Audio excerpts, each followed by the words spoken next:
Provisions of U.S. Copyright Law, Title 17 U.S. Code Section 107. It is intended for educational, commentary, and research purposes. All rights belong to their respective owners. No copyright infringement is intended.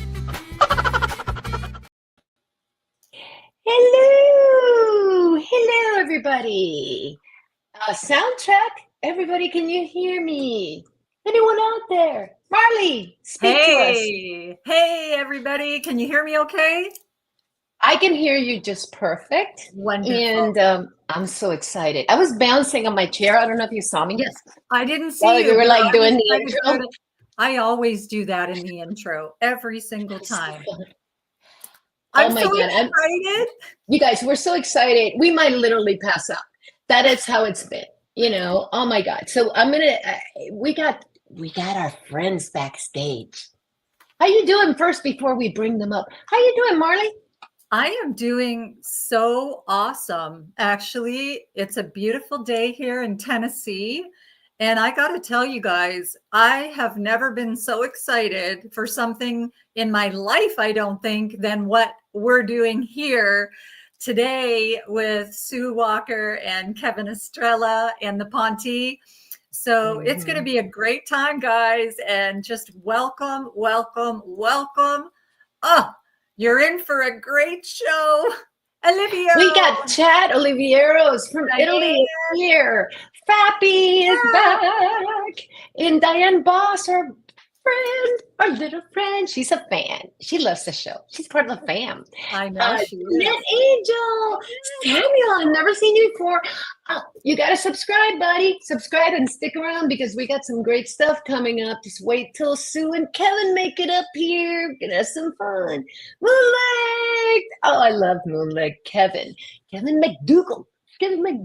Hold on, let me see who else we got.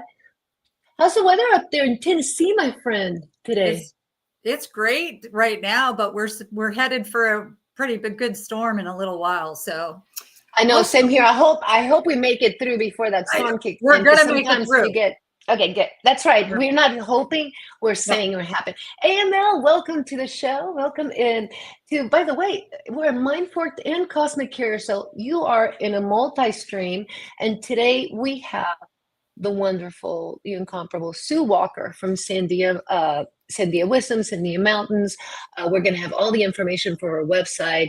She's our main contact to the Ponte. And if you don't know the Ponte, you're going to definitely know them by the time we're done. Right, honey? Oh, yes, absolutely. Dracula Tepes. Okay, I hope that's Tepes because that reminds me of Göbekli Tepe. And you know how obsessed I am with the Tepes. I am all about the Tepes. Tepes. And we got Dracula Tepes. He said just call him Dracula. He's from our group on X.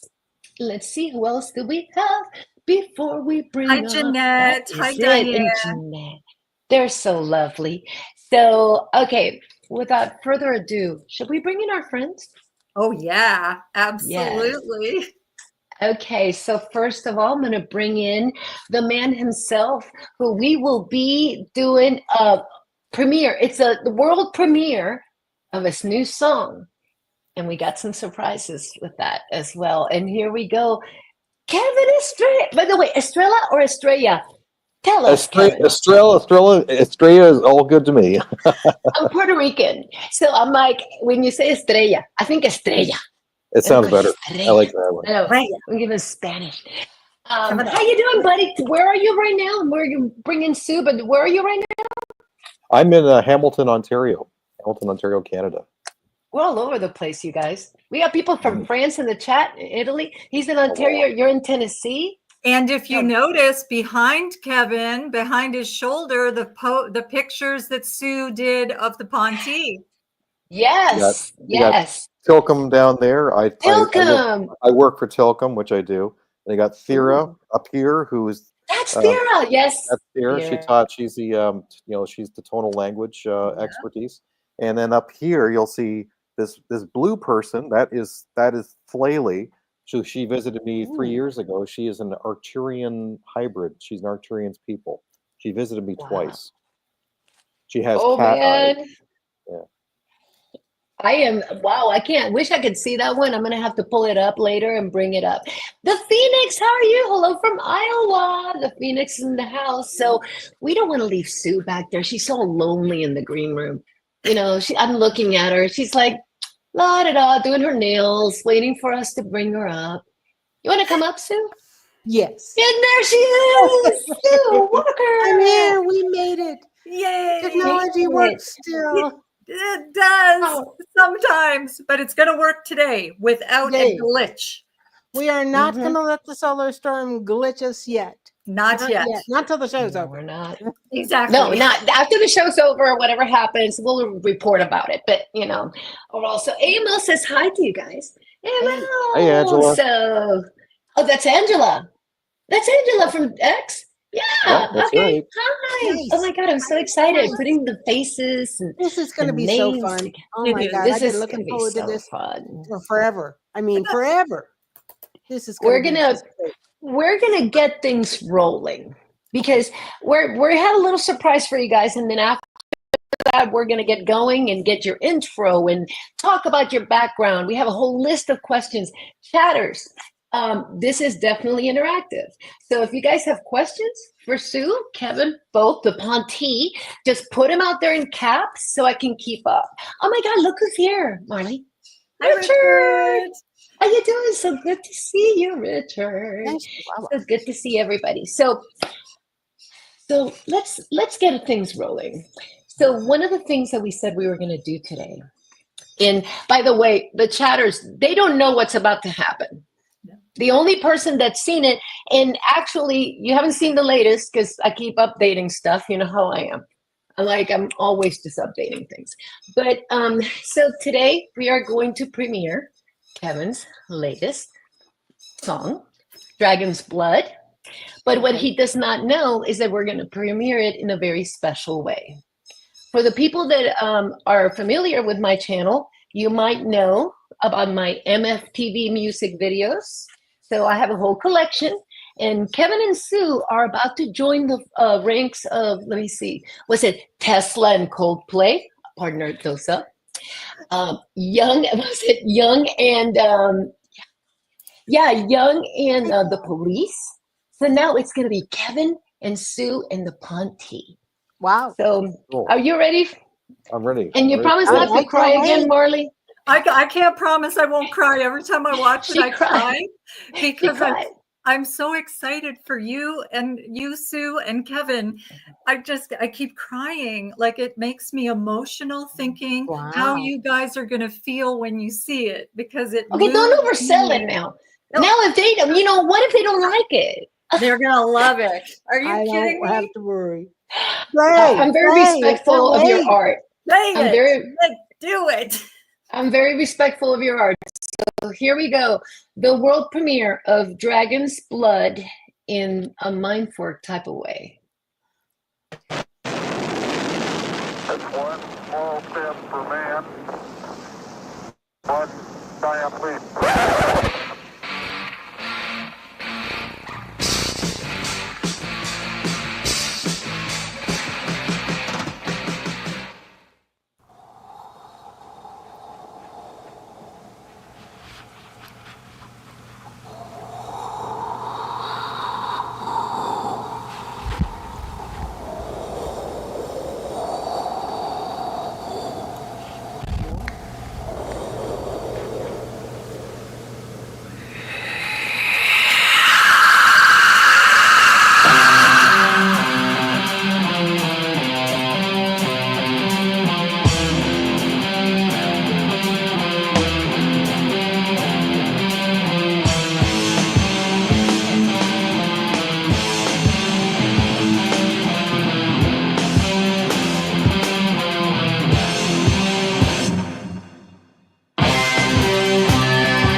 Wow, guys. You guys are still here, so that's Oh good my news. goodness. That What did you? was Is he great. crying? That was cool. Is Kevin Yep. crying? That's cool. That's just cool. I know. Holy crap. I'm very respectful of your art, And you but I got wanted to give the personality essence right of and the them. feel of them right. Yeah, Thank that's you. what I was going for, more the did. feel. And I've connected. I'm obsessed. I'm crying now because Kevin's crying. It's all Kevin's fault. So I'm crying now because of you. can't help it. And I have to take responsibility for getting Kevin in trouble with all this in the first place too. And that video is for you guys to use, by the way, for Oh my both of you. goodness. So I'm going to Thank send it you. over to you That guys. was You post it amazing. wherever you want. Just It's That going to was be on my amazing. channel. It's going to be on Marley's channel. And what we Oh. want to know, what we want to do is introduce people. The Ponte is not grace. I love, by the way, I have these PSAs that I picked up from your, I'm crying now. And that sucks because my makeup. Thanks. Hold on.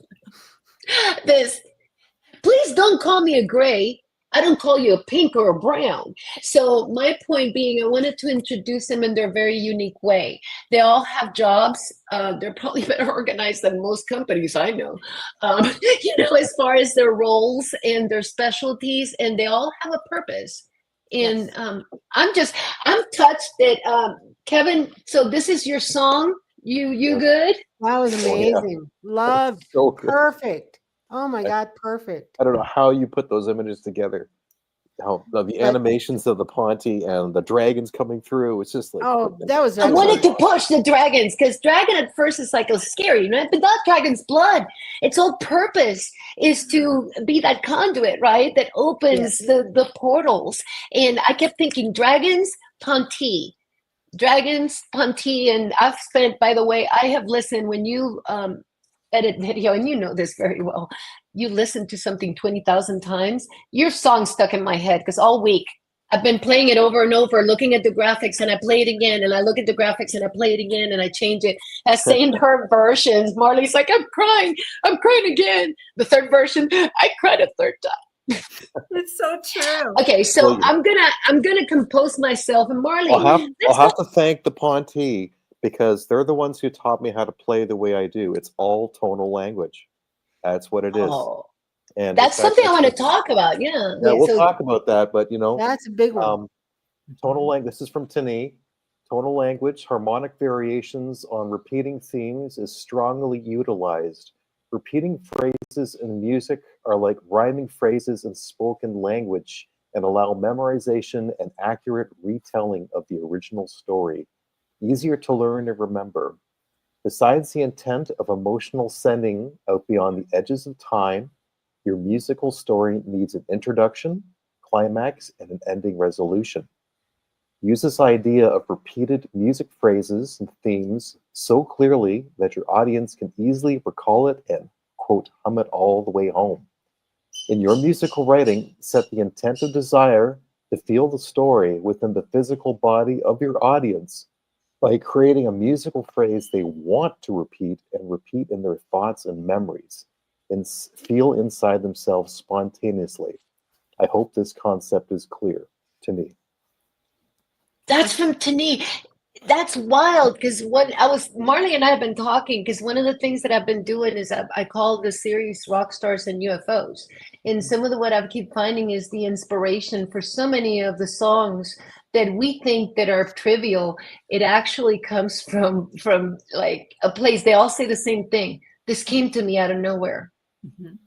Like the musing, the muses, that inspiration. That's fascinating to me. Auntie Kevin. call that the edge of the black. Is it? Yeah, they call it the edge of the black. Go to the edge of the black of the universe where nothingness and everything exists. Turn around and wait for the next song to be sung to you. And then you become a co-creator with the collective consciousness. This is what was taught to me by the Ponte. Yes. This is That That came from Tini too, didn't it? exactly, word for word. That's a Mhm. quote from her. Yeah. That gal, when she talks, people listen.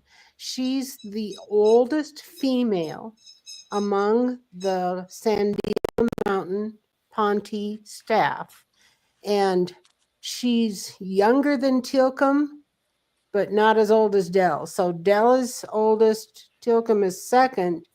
Tani would likely be third as far as age is concerned. And people ask, how long do they live?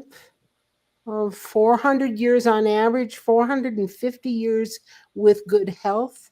However, when you stay for an extended period of time on a world that isn't your own natural atmosphere, gravity, geomagnetics, etc., it takes a wearing toll on your body and it removes years from their lives. So they say if you are an explorer to other worlds and you stay on those worlds and don't come back home for an extended period of time, it can remove up to 50, what would be 50 Earth years from your life. So a good chunk of it, and that's their dedication to being here for our official first contact. So how long do they usually, sorry, I missed that. How long did, 400 years in their on planet? average, 450 with good health, 350 if they're an off-world explorer. Oh, so they have to really be dedicated, like you said. Yeah. It's like, They know what they're getting into with their health before they ever come. Yeah. That's and important. for the audience, this is Tani right here. Mhm, We were yes. just talking about, and then we were also talking about Tilcom, the commander, as far as the ages was. Tilcom was born in our year 1777. Oh wow! So when he's did he as come old here, as- though?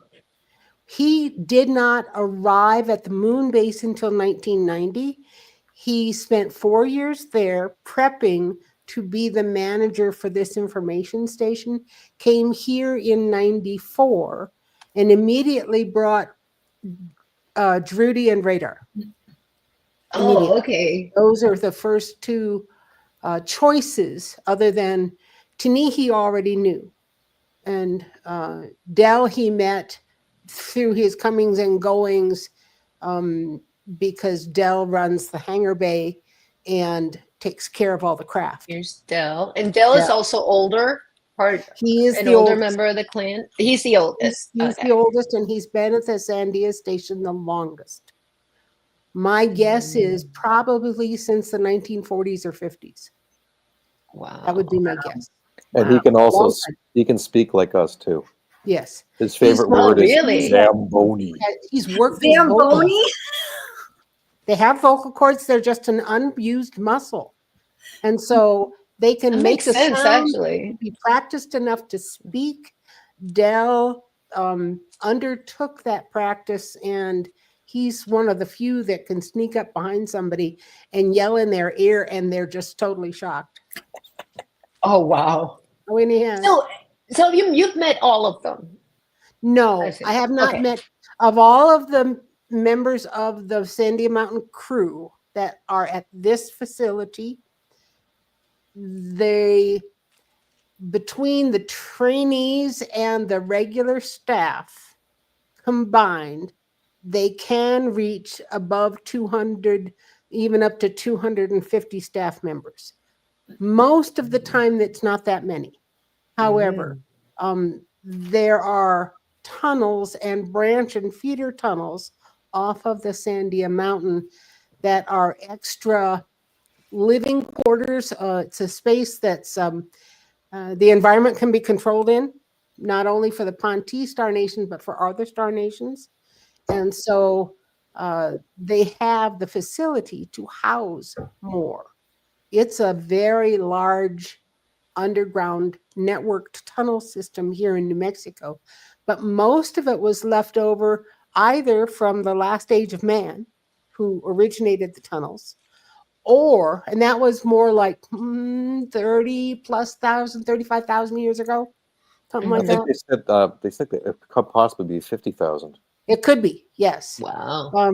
Because that age of man withstood a number of years and went through several incarnations, including the giant phase. But when I talked, which is why some of the tunnels are really tall, huge. The giant phase. I'm going to want to dig into that. You know Yeah. how much I love giants, Marley. But Yeah. then I'm our obsessed. age of man found the tunnel system and has since the 50s and 60s expanded on it considerably. And now they have boring machines that don't leave behind very much residue when they burrow through the stone. Okay. It's Oh. very, very little spoilage or leftover tailings that they have to take out because they can vaporize things. Interesting. Yes. This is starting to put it together, isn't it? Yeah. So our boring machines have changed from the 50s and 60s to now. As you can imagine, they just don't tell us all of the latest capabilities. Right. But you can go from here to California, here to Nevada, here to Colorado, here to the East Coast without ever having to come up to the surface now. That would explain a lot of things. Yes. I'm going to turn to chat for just a second to say hello because we're getting they love your song, Kevin. Yes, lots of feedback. I'm seeing lovely. so it's Dracula Tempest is back. Hey, Jen. Moonlit, his song is resonating. Samuel, it's already repeating in my mind. And of course, Olivia is already feeling a little bit alienated. Olivia always has some, I love this is our fam. They always come to the show. Alienated. Oh my God. Anonymous He will Rex. understand the Anonymous Ponti's Rex. future and humor. Oh my God. Look out. If he isn't being This- visited by them now, just because of the humor, he's likely to get a visit. To get a visit, absolutely. Awesome. That's what I'm talking about. So we have Anonymous Rex in the house. Oh my God, I haven't seen this guy, Tim Senor. I haven't seen this guy in so long. We got to talk, my friend. We got to talk. So good to see you. Jan, new person to the channels. Hi, Jan. So nice to Jan. meet you. Jan, Jan. you see? Jan is Jan. from Czechoslovakia and very involved with the paranormal and UFO community there.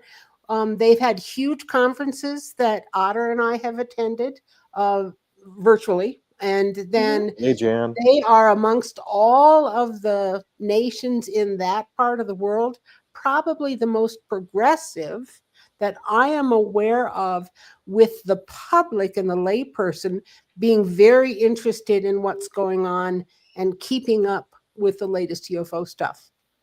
So Interesting. the Czech Republic has got it going on, guys. Yeah, that's awesome. We got it. And then Olivia, aliens in the video look a lot like some fleshy gray aliens I dreamed about a few months ago. They were gray, but slightly different from the ones usually depicted in books. Did you see them like that? I mean, yeah. So that's Yes. basically. Yes. They have visited our home and we have seen them in person. Yes. I have touched too. them. I've sat next to them. I've held Teeny's hand for 5 minutes. I mean, Really? yeah. Oh, yes. Oh, She yes. looks so awesome. She's just so. She is fabulously and amazingly deep. Just astonishing. Very talented lady. Very, very cosmic. She wrote the book, right? And we're going to talk about telepathy. The telepathy is it? I call it Primer. primer, but I keep Telepathy hearing primer. Primer. Primer. If you think of an old English school book in one-room schools, they used to call it an English primer. Primer is just beginning school book, beginning Okay, cool. learning book. And so this is the beginning school book or learning book for telepathy. And answer Helena Crystal's question. Yes. Are they able to go through sort of disperse or through solid materials? Yes, they can. They can come through walls very easily, Easy. through the ceilings. Easy. Yeah, very much. Absolutely. Alrighty. So Marley, do we want to kind of go back to how these Oh, guys yeah. joined together? You do your part.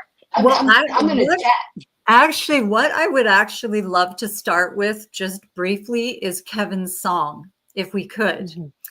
Because Kevin sent me 2 songs, and often you will do that. You will send it. I never share them, ever, ever, never.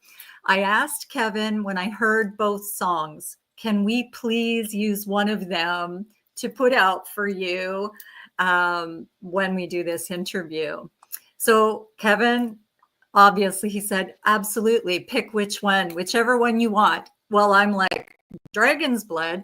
And I had a little story behind it. This is good. Listen to this. So Kevin and I, as some of you know, I know Sue, you know for sure, Kevin and I have had a very close relationship through telepathy and in the physical when I was in Canada. And he is just, we've got this incredible soul connection that happens. So I get the song and I play it.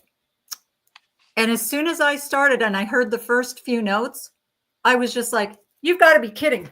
You have got to be kidding me. I just heard that song 3 days prior on a ship.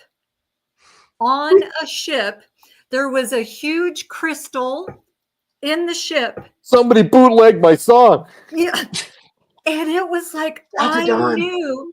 I got a hold of Kevin and I'm like, I knew what was coming before the next part of the song came up.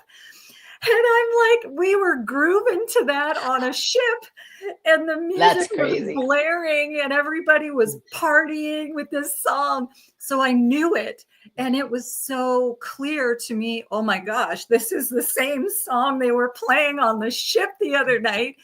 So I had to share it with Kevin right away because I was blown away. And also Dragon's Blood. I'm a holistic healer. I'm a Reiki master and I'm a shaman. And Dragon's Blood is one of the essential oils that I use all the time. It's my favorite essential oil. I put it with frankincense, and Kevin knows about the frankincense. Oh, yeah, I do. Oh, yeah. And so it just, your song, Kevin, is so incredible. And it moved me so much, and not just because it's your music and it was done incredibly, but because I had heard it and it literally made me so emotional because I knew the song. So somebody in here said that they already have it playing back in their head, the song. Well, I haven't been able to stop having it play in my head since the ship. And then Kevin sends me the song and I'm like, you have got to be kidding me right now. So I wanted to share with people the years that I've known Kevin. Kevin has always played music from his soul, right from his soul. And I pay attention to that because I love music. I play music, I sing, and I always pay attention with any musician. Where is this coming from? And you can tell the difference, whether it's coming directly from the soul or if they're just making something up and putting it out there, because there's just no feeling in that. But Kevin's music has always touched me. But with this stuff, since the Ponte have come into play with Kevin, I am noticing such an incredible shift in the tonal parts of your music. It was already amazing, but now it's like it's on a whole different, it's like it's coming from like the 11th ray or something, you know, the angelic elven ray in the cosmos. And that is what I'm feeling when I hear Kevin's music, because there's a lot of changes that are happening. Yes. And it's just being so connected to your soul that I feel it when you send me music. I feel it in my soul. So I know you're operating out of that. But the Ponte have been incredible for that, you know, and they've done some incredible things for me too that we'll get into a little bit later. But I just wanted to comment on Kevin's music and bring that up because I've been paying attention since we met to the music and just the shift in all of that. And I know because Kevin and I were hanging out in Canada when the Ponte started helping with this tonal language, and then connecting in with the whales. And you've got an incredible whale song. Love that one. Done. Yes. But I wanted everybody to know, you know, check Kevin out if you don't know him, because you can find his music. Like, Kevin, can you tell people where they can find your music? There we go. I got banners ready, baby. Wow. I got banners that jingle. with all the information, and the links are going to be in the description of the show. So to all of you guys stuff, here's Official First Contact, one of my favorite websites in the world. That's Sue Walker's, and more Sandia Wisdom, and here's Kevin Estrella, Pyramids on Mars, you guys. And if you Pyramids on notice, Mars. the video was going by real fast. Next time you see it, I put the pyramids in there. I had it kind of, I had the dragon kind of hovering over Mars slightly. So there's little breadcrumbs of all your stuff, because Absolute. I Well, listened to this song and I got hooked on this one. There's I was going to something use else in Whale this- Song, but this one did it for me. There's something else that's going on in this song too, which elements of this actually occurred in another previous song which I wrote, which was called A Dolphin's Paradise, Shira's theme. And I subconsciously was getting dolphins coming through in that song. So when you listen to that song, there's two guitar melodies and they're kind of swimming together, not quite together. I'm playing the same thing, but they're complementing each other. It's almost like a conversation. And if you listen to Dragon's Blood, there's elements of that as well in this song, especially near the end, where they're kind of like singing together, but not quite off together. It's two dolphins having a conversation and telling a story.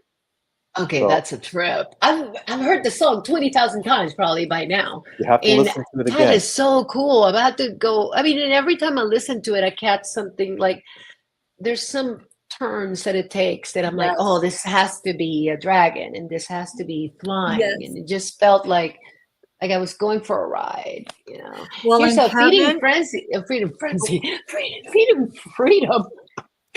Frenzy 58. That's what I just renamed you, buddy. Feeding Freedom. Absolutely. I was called to share my light language on the song Kevin created for Sherry Wild. Ooh, his music is spirit expanding. We got fans, my friend.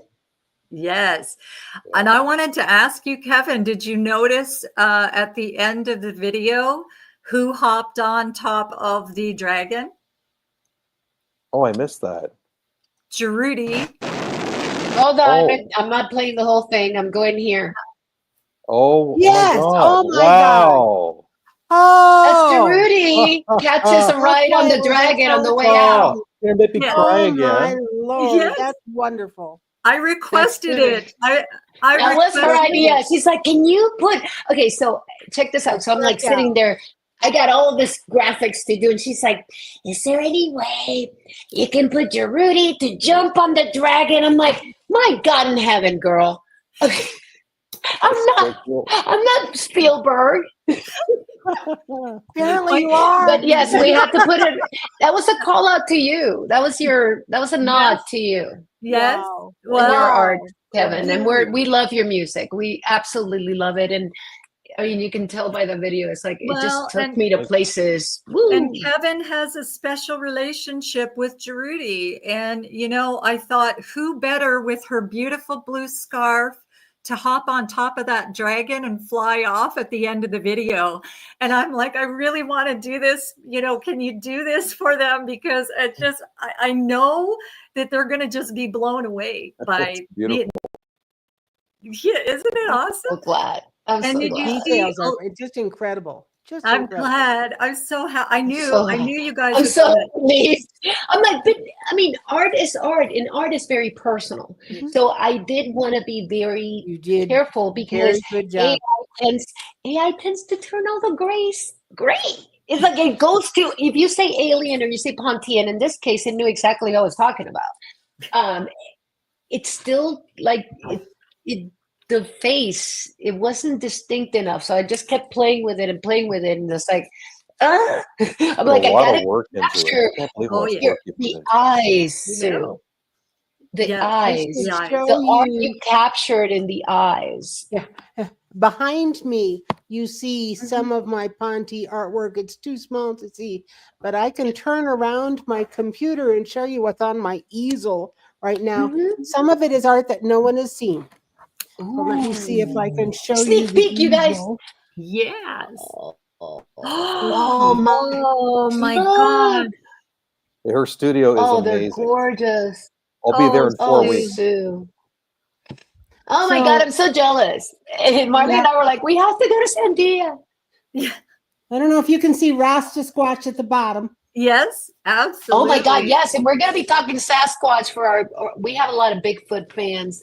For Mindful. We have That to is talk so cool. Sasquatch, and we have to clarify some chokeweed story stuff too. Oh, cool. I Okay. want to hear all about that. Did you see Oliviero's post about saying Sue looks and Hold on. reminds him of the Oracle in the Matrix? He asks if you I can wasn't sure bake if he was cookies talking about too. me or Akashi. Yeah, Oliviero. No, I'm No. sure they were talking about you because you're awesome. I'm like, That she that made is so cookies. cool. You're I just the know I've lady who identified speaks. Oracle. Yes, I can absolutely. totally see that. That makes complete sense to me, Sue. Knowing what I know of you, that just completely fits you. And I bet you probably have candy in your pocket sometimes too, just like the Oracle. Cookies baking in the kitchen. Oh yeah, all of the above. There we go. Totally. Oh, it's great. I love that they're being so amazing on the chat. This is Oh, they great. love it. They're like, Bigfoot is real. They're all excited to hear about Sasquatch later. So so I'm going back because we have so many things we wanted to ask about. So do we kind of want to go back, Marley? We talked about doing kind of a background of how you guys got together and kind of, do you want to go there down that route, Well, Marley? how Kevin and I and Sue kind of Yeah, met? like because all three of you guys have the experiences, with the well, Ponte. I had a different Twitter account with my birth name on it for a long time, and that's where Kevin and I met. And it was really early on in Twitter, actually, that we met each other. And then Kevin started, okay, so I was into the music and we shared so much with just music, the music that we loved. And we went through this mourning when David Bowie died. passed Yeah. away. Oh, yeah. And like Oh, we man. did this together, right? And it just all the time. And then we'd send each other what we were listening to at the time. And so then All these Bowie songs. yeah. And then I see Kevin, we also were on Facebook at the time. Kevin still is, I'm not. However, on Facebook, he posted something about an event coming up. So it was a CE5 event. Sue, I'm sure you remember this. We are part of what was called the Toronto Run, but there was a CE5 going on that they were starting to plan. And so I saw that and I get a hold of Kevin. What the heck is happening here? I don't know anything about this. You better get a hold of me and tell me what's going on. So Kevin is like, oh yeah, we got the C5 event. And then I was introduced to the beautiful Sue Walker. And I started learning about the Ponte. Kevin shared the Sandia Wisdom Sue Walker site for the Ponte. Well, then, there was no stopping me because I started connecting in with some of the members of the Ponte through messages. And then they were bringing things through Sue to share with me. So we were having this going and, just all this amazing stuff was happening. And like I said, we were a part of what they referred to as the Toronto Run. So there was Kevin, myself, and then two other gentlemen, Jerry and Javid at the time. And Robin and Captain. Yeah. Yes. And we were on this Toronto Run. So they would come and get us. And then we would go. And the most incredible thing was happening. So I'm getting all this feedback from Sue. Kevin and I are talking like daily at that point. We were talking because there were so many things happening and experiences going on at the same time that we couldn't wait to talk to each other to share what was happening. And so we ended up one time being taken to Sandia. This happened before me, but then this happened with me. And there were two times that one of the guys, Jerry, gets a hold of us and he was able to tell us what we were wearing. Hell yeah. I couldn't believe it. It was crazy. So for me personally, and I'll let Kevin tell what happened with him. Yeah. But for me, Jerry is like, oh, we were at Sandia Mountain last night. It was really incredible. Do you remember anything? And I'm going to just get into a quick little story in a second about what I remembered. But Jerry said, I said, well, how do you know it was me? And he said, you had your hair in a ponytail. You were wearing a white I Love New York t-shirt and cut off shorts, jogging shorts. And that's what I wore to bed. Okay. Wow. That is exactly what I went to bed in. He So told I'm- me what I was wearing too. He said you were Yes. wearing a black Ponte shirt with a purple dress shirt. Dress shirt. And I wear that dress shirt when I'm cold, and that's exactly what I was wearing that entire week. It's like, how the F did you know what I was wearing? And he said he saw me in another room, and then there was a party that was going on upstairs, and I was in the hallway talking to some of the Ponte girls, which I happen to do. And I remember one of the girls, she was like, I think she was a hybrid, but she was wearing a dress. And I remember something that Jerry said that triggered me, because I remember turning to this Ponte girl and saying, funny he mentioned that. And I like this came back to me, this memory. But everything else has like been blocked out. Like I don't know why he's allowed to remember things, but I was not. But it was like he knew what I was wearing. Yeah. And me, and he was bang on. But Jerry also was able to get into things when I was taken on this journey to Middle Earth. And then Jerry would have a nap, and then he'd get a hold of me and say, I saw this building. Does it make any sense to you? And he would describe it. And it was a building that I had just been at in my journey to Middle Earth. And it's like, whoa, what is happening here? So the Ponte were connecting us all in, like, and just weaving this incredible thread that just to keep us all so connected. And I wanted to share quickly with everybody here, because Sue has heard this story, and I'm hoping you remember it. Kevin has heard it as well multiple times. But after we were taken and we were on the Toronto run and spent some time at Sandia Mountain with the Ponte, I came back and I woke up in the morning and I was hovering about this far off my bed. And I was waking up, but I could tell I'm not touching the bed, but I was in complete sleep paralysis. The only thing that could move was my mouth and my eyes. And I was being rocked. Do you remember this, Kevin?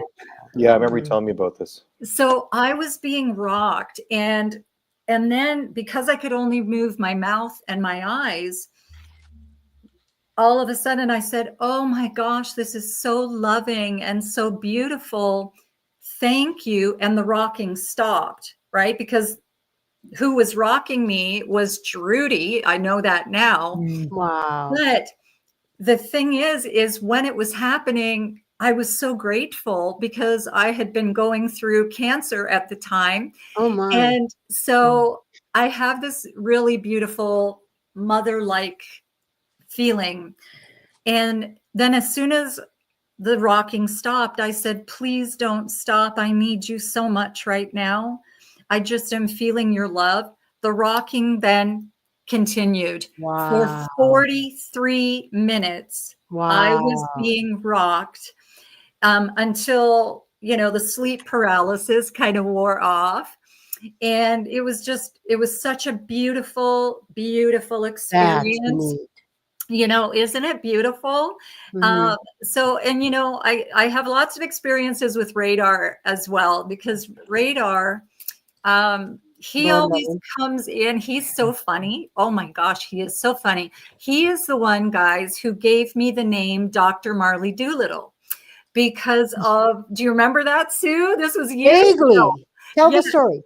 So I was, yes. Here. Oh, that's so awesome. So I'm trying what to I was switch doing, here. There you go. they were asking me for pictures because we were in chats, like on the profile for Sandia Wisdom. And then I started sharing about some of my close encounters with animals, a grizzly bear, the dolphins, and all this. So they started asking me, well, show me a picture. So I was providing the pictures on the profile. And well, then all of a sudden Radar comes in and says, oh, we have ourselves a regular doctor. We're going to call you Dr. Marley Doolittle. You're the animal whisperer. Because they just couldn't believe all these pictures, like me with birds on me and me in the ocean with swimming with the dolphins, and a monkey, like a little spider monkey, jumped onto my hat. And I've just had all these. So Radar gave me the name Dr. Marley Doolittle, which was so incredible. That's because fabulous. it I is. totally forgot all about that. Yeah. I was trying to find those pictures. They're in our intro.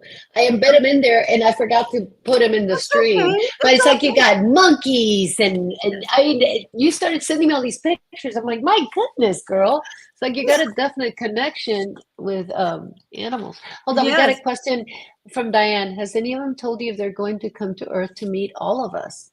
That's a They question are for here. both of you, Sue. Yeah, they're Yeah, they're literally already here. here. Diane, all you need to do is real simple. Go to the official firstcontact.com website, and if you haven't already, download and study the Telepathy 101 primer for 100 days, every day for at least 30 minutes. And practice, practice, practice on anything and everything you can think of, whether it's the kid across the street, or the cat in the living room, or somebody walking down the mall, or the person in the park, whatever you can. The more you practice beginning telepathy with the people you know, the faster you'll progress. And then after 100 days, send your most heartfelt, strongest message you can directly to the whole crew at the Sandia Mountain, and ask for whoever is available to respond to you. Okay. Yeah. If they cannot do it right then by asking for whoever is available to respond to you when they can, frequently what they'll do is Nawal, the second in command, will put you on the visitation schedule, Yes. and somebody will show up. They may show up in your dreams first if they think that you're not quite over your fears. They may show up in your home as a shimmer effect walking across the room before they let you see them physically. Yes. But they will let you know telepathically in a very clear way that leaves no question that they heard you and they are trying to respond to you. Yeah, Yes. she struggles with meditation, but it's just it's getting used to it. It's like the repeat. Yeah. And I did pin at the top of the chat is the link to the Telepathy 101 primer. So download that, Diane, and check that out. I think that's going to help you. And you and I talk all the time, so you can keep up and let me know how you're doing. I can ask Sue. It's Go ahead, Ronnie. also a very easy read with really beautiful artwork in that as well. And there's all different types of telepathy, so you can learn what you resonate with. I got that as soon as I met Sue. I received, she mentioned to me about the Telepathy 101. And I downloaded that and I studied it and I studied it and I studied it. And then all of a sudden, when I did my homework for the Ponte were showing up like crazy. Immediately. Yes, absolutely. Because they want people to know that they will grace you with their presence, with their messages and things. They just need you to step into what your soul already knows, telepathy, but your soul hasn't been practicing telepathy in this realm. But that is the universal language, telepathy. So, right, Sue? Like It is. It is across our galaxy. I don't know about all the other galaxies around the universe, but across this galaxy, it is one of the top methodologies of common communication that overlaps species that across planets, which is unusual. We know that our people were helped on Earth to develop into what we are right now by star nations who added their little tweaking along the way. We are not the first age of man. No. We are the fourth age of man that has the capability of leaving our own atmosphere and going into outer space. The first one was not human, it was reptarian. Mhm. The reptarians, the dinosaur age that we think of, those folks developed 27 different sentient species over 350 million years. They had a long time here. Yeah. And when their disaster happened and they got knocked back, Star Nations helped them off world and they survived off world. And then some of them have come back and are underground here now. We distinguish reptilian and reptarian. If their origins were originally from here, they're Mhm. reptarian. But Mhm. they also had developed the capability of leaving Earth's atmosphere to go travel. Right. And they got help in doing that too, just like we've been helped doing Mhm. that. I mean, if we did not have extraterrestrial craft to re-engineer and study, I don't think we would be as far as we are right now. I But agree. and we certainly wouldn't have cell phones. We Mm-mm. certainly wouldn't have a lot of technology that we currently are utilizing. And there's a lot that has been borrowed from Star Nation craft, not just the Pontes, that has been utilized by various communities and countries and developing exploratory nations around the planet that they then retro engineer to try and figure out, how did this work? Can we do this? How do we do this? What's it made of? Et cetera, et cetera. So a lot of that work goes on here in New Mexico. Funny how that happens. But It's always New Mexico. yeah, I know. I know. I love New Mexico. I did not know anything about this state when I moved down here. I knew that Roswell had happened here. I knew that hush hush secret underground laboratories were here. That was about it. I thought it was all desert and cactus and flat, and that was not quite accurate. So the I'm going to top pop in some team- comments from the chat while we're at oh, it. please. But What do we yeah, got? so feeding freedom. I still find it fascinating and delightful that the Tom T has such playfulness when so many are depicted as scary and negative. Being in Europe, which group might come to see me? Yes. Love it. Well, all right. You got several groups that have been in Europe and several that remain in that area. So here's what I will tell you. If you are from North America, you tend to think of an alien as a little gray guy with very large, dark, almond shaped eyes, short, skinny, long fingers. Mhm. That's not what they think of in Europe. Not at all. Mhm. The European common extraterrestrial nations, if you were in the northern countries, you thought of the Nordics. They visited there more. If you were between Spain and France, you thought of the UMO, because that's where they had an underground facility not too far from the Basque Country. Okay. The Ooh. UMO have left that facility now, but are still in the solar system. Okay. But the UMO began in 1950 to write thousands of pages of letters to scientists around the world explaining how the universe worked.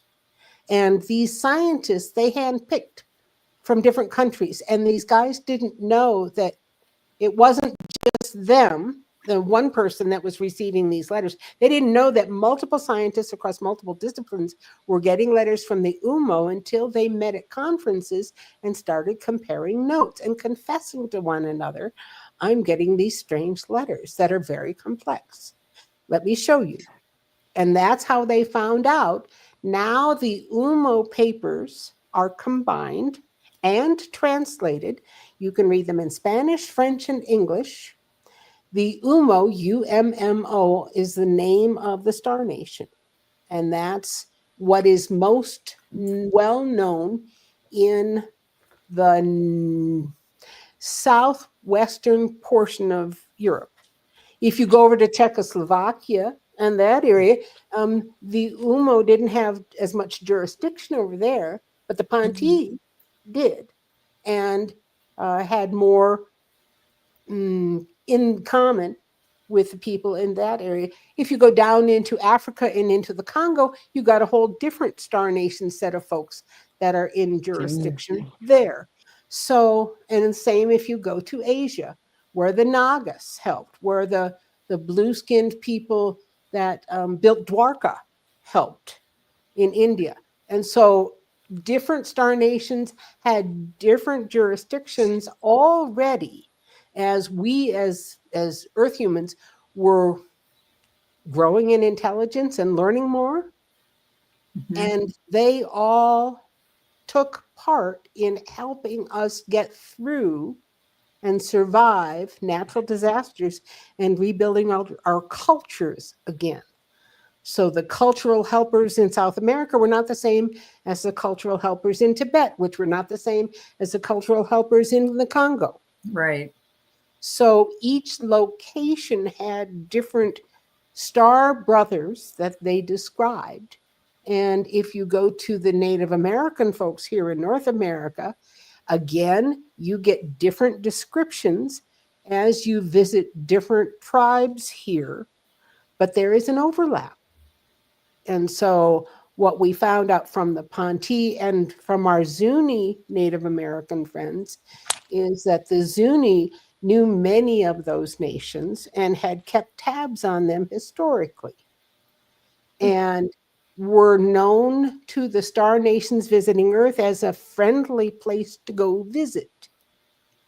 And so the Zuni got introduced to a whole group of various Star Nation folks underground that they could talk to and trade with once a year or once every 4 years. And that's what they did. And so they don't tell you that unless they trust you, because it's kind of what goes on the reservation stays on the reservation. Right. And they didn't have a written language. They had a memorized oral history that was memorized word for word for hundreds of years. Wow. So that's how we learned about it from the Zuni, from our good friend Clifford Mahudi, who is now passed. Yeah, I And know. Clifford sat at our dining room table and told us stories after supper that would make you go, what are you? Oh my God. The taxi. Oh my. If you have not heard it, go to my YouTube channel and let's see. I got to stop and think of what my YouTube channel is. Do we have that in your link? Yeah, I had it. Yeah. Hold on a second. Yes. Okay. If you find it, No, I can't think. Why? I love the balloons. Did I do that? I didn't do that. I didn't do that, you guys. That's weird. I didn't do that. I promise you, I You didn't do it. I didn't touch it. I don't even know how to throw balloons your way. I wish I had the power. Maybe somebody else in the pretty chat cool. threw balloons at us. I don't know. Anyway, I don't know how they would show up on your screen, but go ahead. Sorry. You're looking for, or you can just go to YouTube and search for Clifford Mahudi Taxi Ride. Yes. And you will bring up a video that Kevin Estrella made while we were at this is one of yours. Yeah. the Sasquatch conference Yes. in Chewela, Washington in 2019, I think it was. And Clifford was there with us. And I asked Clifford to tell this whole group of people sitting outside of our camper under our easy up his story about having gotten picked up by a UFO and given a taxi ride back into town. Yes. No joke. It was not just Clifford. It was Clifford, his brother, and his brother's girlfriend. So we had 3 witnesses. Yes. It is the most incredible CE6 encounter I have ever heard of that has witnesses and very valid. Very valid. And so Clifford Mahoody's UFO taxi ride.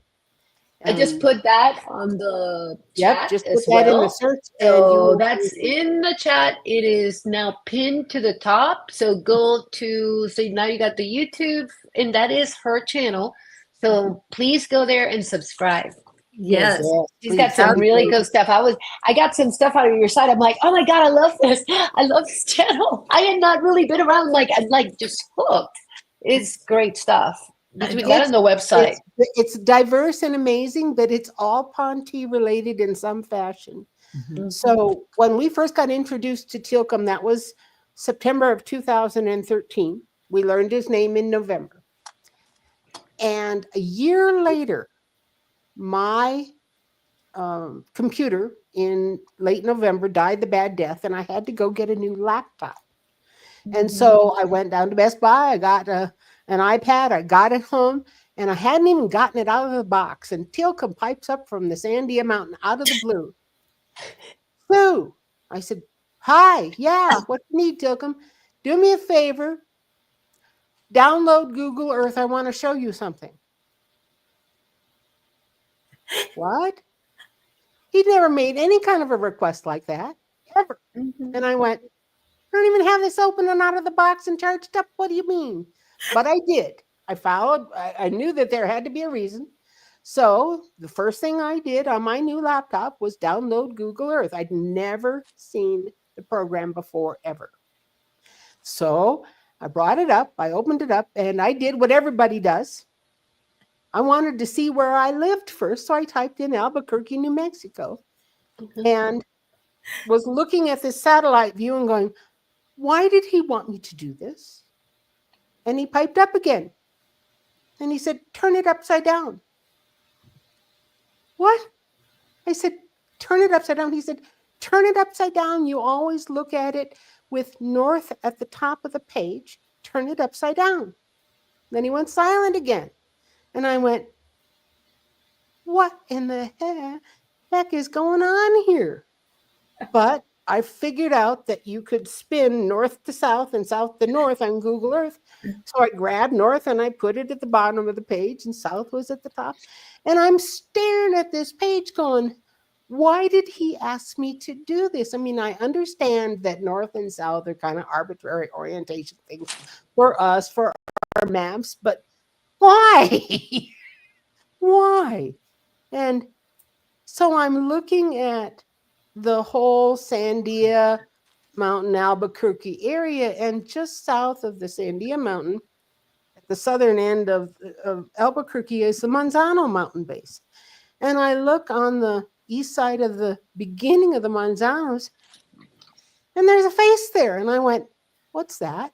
And I zoomed in, and I thought, this is the head of a cow. Why did somebody put at the head of a cow in the landscape here? I mean, I came from Iowa where they make corn mazes. And sometimes farmers will plow under corn so that there's an image in their field. And it was like that, except suddenly I said, how big is this? It was 6 miles by 6 miles in mountain terrain and scrub. And I went, oh, wait. He said, I said, Teal'c, is this what you wanted me to see? And he said,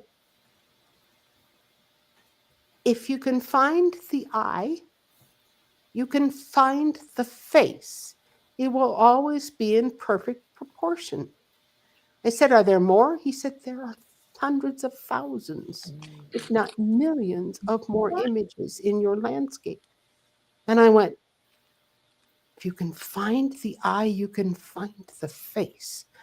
So I went silent again, and I took him at his word, and I started surfing around Google Earth with all the labels off, disregarding north, south, east, west. I was just cruising at different altitudes over the planet looking for eyes, because he said to find the eyes. And you know what? I found them. And they belong to detailed artistic images in the landscape. And I went, wait, what is this? Because I found so much detail that I knew it couldn't be pareidolia. I found so many consistent images. that I knew it couldn't be pareidolia. It had to be a planned thing, but I couldn't understand how they could be there and how this thing worked. So for the next year and a half, he taught me the system of how to understand the images in the landscape. It is an organized system that he called archaeoplanetography. Archeo is ancient writing or illustration. Planet is celestial body, and ography is written or recorded. Archeo is ancient. So all of this ancient Interesting. images on the planet is the system that he taught me. He said, all species who have eyes like you have use this system to understand what's on a world before they land. They can observe the images from orbit and understand the history. Resources like gold, silver, platinum, uranium, titanium are all marked. Special things deep underground, storage, information stations, even the cave of giant crystals in Mexico was marked. And Interesting. so I said, how am I going to share this with people? And so he's still been teaching me how to gently put it in front of the public so that they begin to see it. On your video, the very beginning of I'm about to add it. Hold on. I'm adding it. I was going to zoom into. I picked this up from your YouTube. There's all kinds of images like this, Yes, and this that's one because the eye archaeoplanetography. is right in the pin of find the eye. And there it is. Yep, It's like right in the pin of Sandia Mountain. that's right. And so Yeah.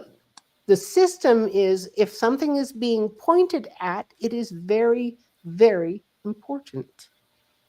On this western side of the Sandia Mountains is a small entrance, about the size that a skipper ship or a small plane could get into. The big entrance is on the east side.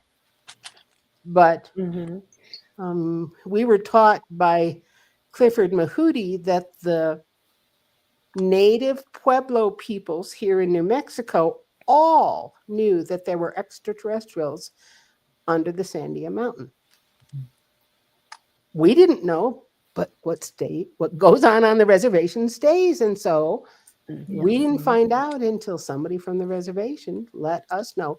And it was Clifford who also validated the archaeoplanetography system, because the first time he saw it, he said, I know what this is. And I said, you do?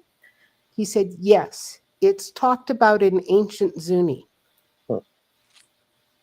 I was shocked. That was the first time the images and this whole system had ever been corroborated by somebody else who knew about it before I ever said a thing to him.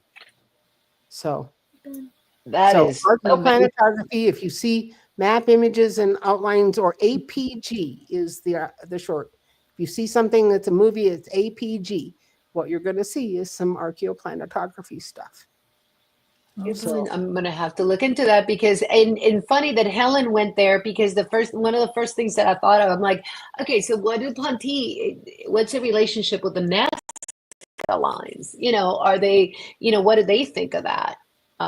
So good job, Helen, because I was thinking the same thing. I was gonna go ask. So what's the relationship? Because we see these patterns everywhere. Right. If you go high enough, you're going to see something incredible. Then how could they have known? Right. That's exactly right. That's exactly right. The Star Nation peoples that assisted the Earth humans in Peru, Argentina, that whole South American area, also would have taught them that there were images in the landscape that the Star Nation peoples used to understand what was there.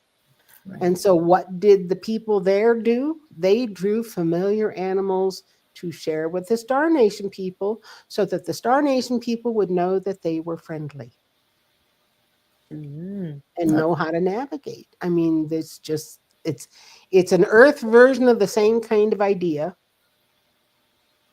And so it's fascinating. It's a whole big, not complex, but kind of amazing study of what you can find as far as history and dominant species in an area and everything else. So go check out archaeoplanetography, or APG, if you never have.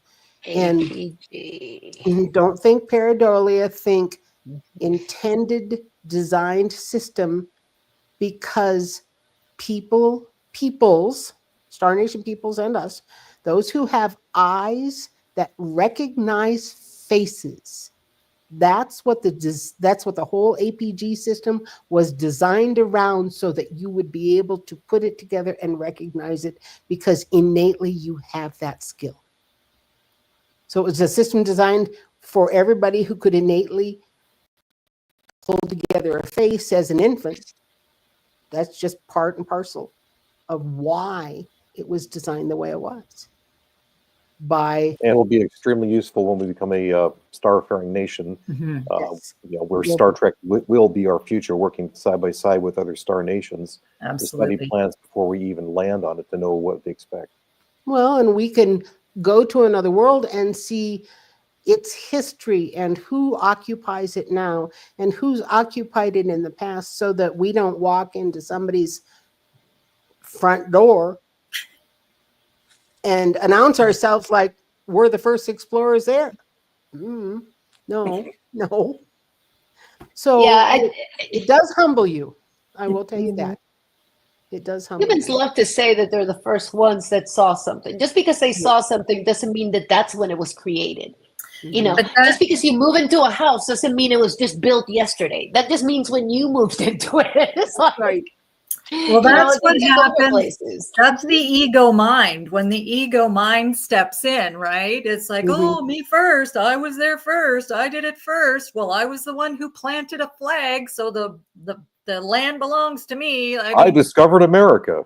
Yes, I exactly. know, right? Yeah, it didn't exist before. When I Right. saw it, No. it existed. No, Like, all of a sudden, it's for real. us either. If you think about it, the only important history is the history that happened after we took over. Right. Mhm. No, I know. I don't agree. Yeah, that's We're missing out on a lot of ancient civilization material that's been buried for a long time, because the powers that be didn't want us to know they were wrong. Yes. Yeah. Well, I mean, many parts of this planet, they had gods. It was gods that were running things in Egypt. And you look around, you look at Atlantis, you look at Lemuria, you look at some of the places where the giants were. It's so incredible to me that they look at ancient Egypt like Isis and Osiris and all of them were just normal people. No, they weren't. They were moving between dimensions and everything. Like it just, the Ankh was the key to do that. It was like the portal to be able to do that stuff. And as above, so below. So they were operating all through so many different timelines and dimensions and traveling astrally. And it blows my mind how people have been lied to so much. Where information about Tartaria coming out. Yes, absolutely. What'd you say, Kevin? Tartaria. Mm-hmm. Yeah. So buried. History buried purposely. Right. Well, and we're finding out because AI has now been given the task of translating many of the pictorial languages that we had no translation for. Yes. And the stories in the cuneiform that had never been translated before because nobody had the time.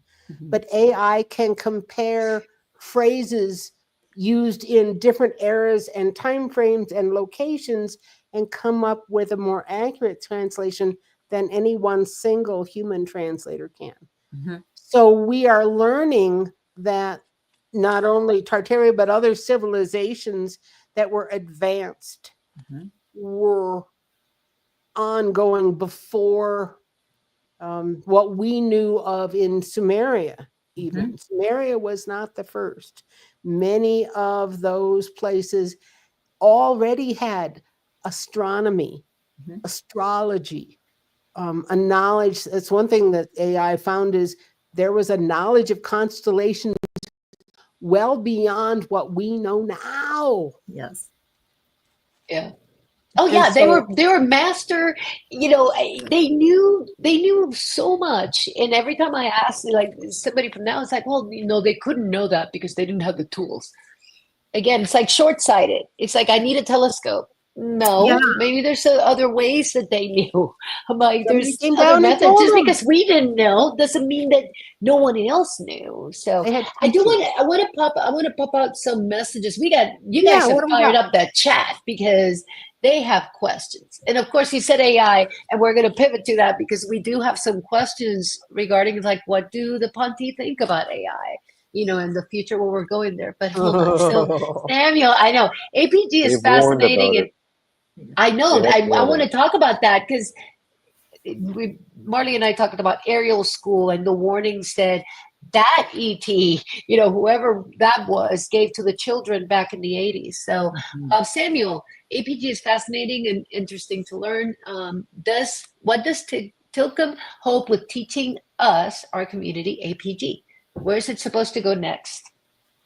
So when our Space Force and the communities, I'm not going to say countries, I'm going to say individuals or businesses that have been in space since the 70s and not told us about, when they start finally sharing images from other places, as well as other knowledge that they have of other star systems, then we can use APG to begin to understand other places and start with the things that we have overlap with first, like the symbol for gold would be universal. The symbol for titanium or rare earth elements would also be universal across planets and across solar systems. So that if you go visit Zeta Reticuli 2 and you see that symbol in the landscape for gold, and then you come back to Earth and you see it all over here, and you also know it's gold, then again, you've understood something about another world before ever setting foot on it. Right. So it will help us find overlap with other star nations as far as understanding, because the star nations that had jurisdiction, remember when we spoke earlier about different star nations helped in different places on Earth? Well, all of those places also still have bases underground, and they're marked. You want to find out where they are? Learn the APG system, and you'll be able to find them, and the portals, and the dimensional doors, and how to find information like library storage underground. So those exist on our planet. And if you want to go figure out where they are, learn the APG system and start exploring. You'll find all kinds of stuff you didn't know existed. So Fascinating. it's hard Yeah. to imagine until you see it. But I would encourage people to see it on my YouTube channel, and then we're going to put out some more instructional videos. We've shared it on Twitter, we've shared it on Facebook some, but not extensively. We haven't hit people over the head with it, because talking to the Ponti directly about things and asking them cultural questions was a priority. It was after Tilcom had taught me the APG system for almost a year and a half that I met Radar and Drudy for the first time. And so then getting to know the staff kind of took more priority. And that was fascinating. So I have a question, but now it is freaking me out. Kevin, are you okay? Because Yeah. A Oh, second good. ago, I saw a green flash. There's some weird stuff going on in the stream. We got balloons over at Sue's when you weren't here. Balloons like when you say happy birthday to someone on your Oh, I phone. saw them. That's what came I up thought they on were her screen. orbs. I don't know. They were like all of a sudden, it's like, wee, she's celebrating. And she thought I threw them in there. I'm like, I didn't do it. Yeah. And all of a sudden, I just saw green pop, like a green screen, like your screen just went green. And then, but you're right there. So I don't Well, know. maybe Okay. PETA's here. I don't, Yeah. I like, but it's a great segue because somebody, Dana, feeding. Why do I keep saying feeding frenzy? This is not Shark Chum. It is Dana feeding Freedom 58. Dana's asking, so the title of the discussion is Talking to Ponte. Are they here listening or do they have anything they'd like to say? They are definitely here. They have been listening for a while. They've also been monitoring the solar activity, and there's a few countries around the world that are a little bit more nuclear trigger happy than others right now, and they've been monitoring that too. And also, Ms. Tennessee, are you aware of the huge cracks developing beneath the Mississippi River? Yes. Yes. Yes. I didn't know That's that. I along want to the hear that. Madrid Fault Line, Yep. beginning at the corner of Tennessee, Arkansas, and Missouri. Yes. And it's close. Like it's not that far from here where that line goes through. No. And then the other thing, and they just reminded me to tell you, what they told me more than a year ago was that when the hot springs, the natural hot springs in that area of Missouri, Tennessee, Arkansas, from New Madrid down to about Hot Springs, Arkansas, when the temperature of the hot springs in those areas suddenly jumps, Mm-hmm. then you know that seismically you're ready for something above a 7.0. Right. Yep. And Absolutely. bridges will go first, and the Mississippi locks and dams will go. Yep. And then you have an uncontrolled water situation for everything south of there. Mhm. And then you can't get from Tennessee over to Missouri or Arkansas anymore because there's Right. no bridge. Yeah. Well, I am right near the Kentucky border, but they've actually had me doing some work, like energy work for that, to help that and kind of work against it. I mean, they've had me doing all kinds of like weather things, and I've been getting some visions in, Sue, like stuff that's coming up all over the planet. And I'll share it with some people, and then the next thing I'm getting sent videos from days after I've said it, where here you go, exactly what you said is happening right now. But I mean, as Kevin knows, like this stuff has been going on for me for years and years. And there are times when they ask me to go to specific places to bless the place, to do Yes. energy work and things. And so I've done that really right across this country since I've been in the United States, since December of 2019 is when I came here. But yeah, I am so aware of that stuff. And I do know that they're paying attention because I keep getting radar doing that.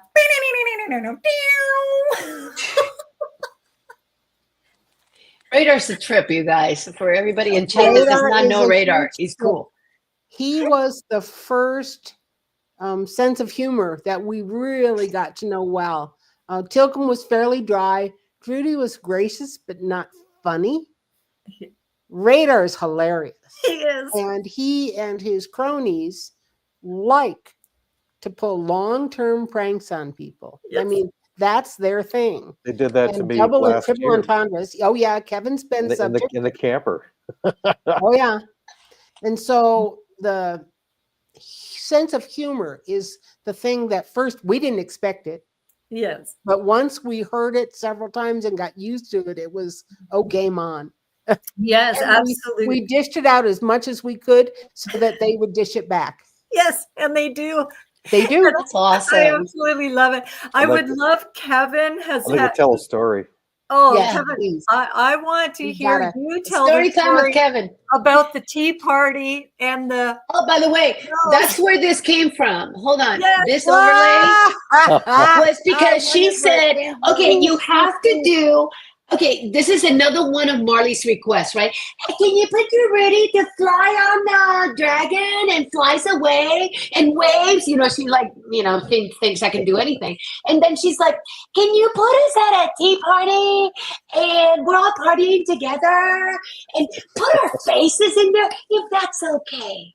yeah. That is, I love it. and that's what's born. It's I like knew we're that at a was, tea I knew party. that was a tea party. Yeah. So Yeah. let's talk about the tea party. I mean, we're all over the place. Okay. I want to talk, but I want to talk about the story, Kevin's story, and then tea party, or both, Okay. whatever. Yeah. Yeah. We'll talk about pranks. So I was Mhm. visiting Sue and Otter last year, and I was just about to go to bed. I was saying goodnight, and I said to Sue, Sue, can you ask Radar what's going on tonight?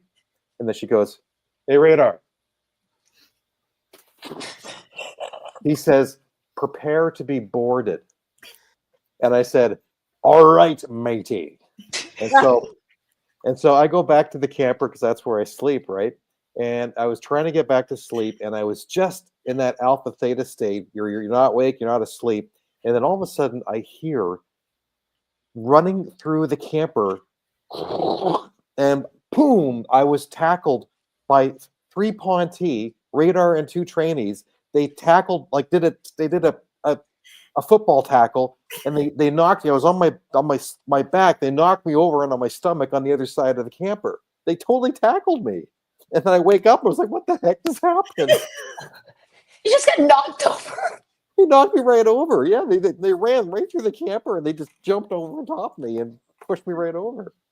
It was amazing. That's funny. We got some synchronicities in the chat right now. So Ben is like, funny you say tea party, because it's like he's been into Disney films, and if you know Ben, you know that this is not really Ben's jam. But Ben has been watching Alice in Wonderland, and again, you know, we kind of come together. We had Dracula. Like, I'm in Kingston, Ontario, Canada, and I hope Tennessee will be okay after what. Thank you, Dracula. We're gonna be okay. So Kevin, keep going. Mhm. please talk about. So Tea party. there's 3 things I'd like you to share, Kevin, if you would. Sure. Okay, the tea party and the tickling and the nose deal. Then the concerts that you put on for the Ponty, I want you to share with people. And the new happenings with like the chalk or whatever that's going on. So if you could please share these things, because I need these people to know how fun and how inquisitive the Ponty actually are. They let you know when they're around, for sure. So go ahead, Kevin. Oh yeah, they drop by here every week. I mean, they love to watch me play my PS4, and they'll bump the back of the couch. They were here last night, hanging out. It was a great time, you know. And okay, the tea party. So I went to Arkansas to a UFO conference, and I knew that the Ponty were there, and I waited the entire time hoping to see them, but nothing happened. Like I knew that there was boots on the ground, and Peter was there, and Radar was there, but I never did see them. It would be about 2 weeks afterwards where I was like, just got into town after work, and all of a sudden, I started remembering something, and then I private messaged Sue, and I said something about, I just had a flash of we were in a motel room, and Radar is standing on the couch that I was sleeping on at my feet, bouncing up and down, saying, wake up, party time, party time. And then Sue's translating, and it was Radar. Radar came out and says, yeah, dude, we got together, we drank tea, we laughed, and you snorted tea out your nose. When do you want to do it again? And when he said, snorted tea out your nose, Oh no. all of a sudden, they allowed me to remember. It was like a whole movie trailer just flashed, and I saw the entire thing in a matter of a split second. I saw it in absolute detail, everything, even my thoughts. I remembered everything I was thinking and was happening. It was incredible. So basically, you know, I'm sitting there on the couch, and it was Radar, it was Tilcom, and it was Drudy, and there was other people there too. I'll get to that in a second. And Radar, like Drudy was sitting on my right hand side. Radar is sitting in front of me, and Tilcom's next to him on this love seat, right? And Tilcom is telling this story about Radar in the he did something to Delta Dawn, and he screwed something up, and he's running around the hangar bay, freaking out, looking for Del because something is gonna go really bad, right? And this is all telepathy. They're talking to me, right? And while Telcom's talking, this voice interrupts, and it just said in a deep voice like Leonard Nimoy, like Spock, Brinkman. And I'm like, I said, when did Spock just enter the room? I was thinking this, right? When did Spock just enter the room? And then I remember Jason, one of the Ponty followers, talked about Grayson has a really deep voice that sounds like Spock. And I was thinking, Spock? And I turned around, and here's Grayson leaning against the wall, and he looks at me, seeing if I recognized him. And that's when I went like that. And I was in such shock that I snorted tea out my nose all over radar. Oh no, poor And radar. then all over radar, and a radar starts snorting and laughing, and he's sliding off the couch, going, Yes. and he's sliding off the couch onto the floor. And Judy was like in total shock, and everybody we're all laughing our asses off. And I was so embarrassed. I mean, here are these people who came 30, 40 light years away, and what do? I snort tea out my nose all over. I was so embarrassed.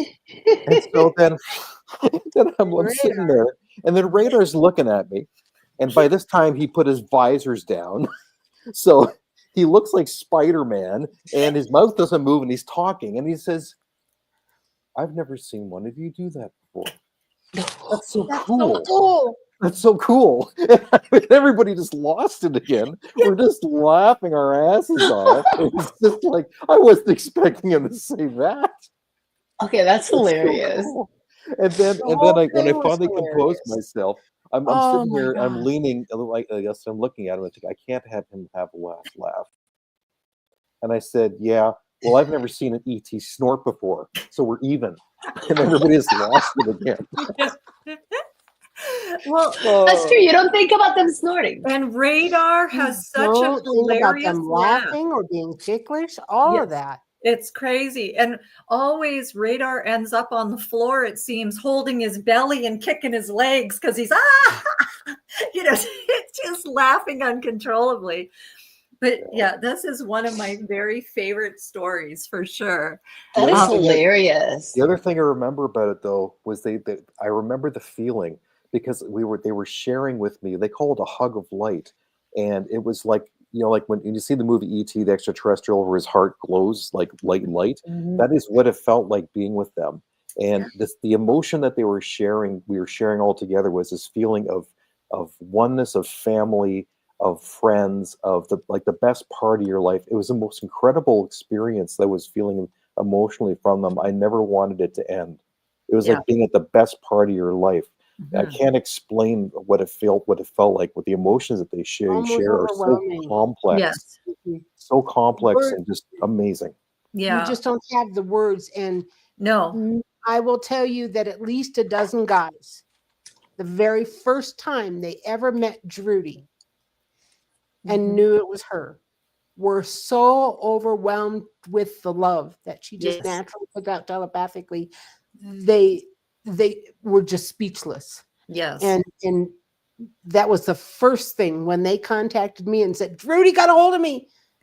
That was the next thing out of their mouth is, "And it was so overwhelming because of her love." Wow. And they didn't know that amount of love No. existed, nor could they themselves feel it. And so it changed their lives. Yes. Just the one meeting. And that was the other than the humor, that retelling of the shared feeling of love was so universal among contactees. And that's the other thing is, this is the first star nation that we know of where people invite them and know who they are by name, know their personality types a little bit, some, and are willing to just work with whoever it is that they invite or get as a guest and ask them to come back over and over, and they do. Yep. That's new. That's been unprecedented.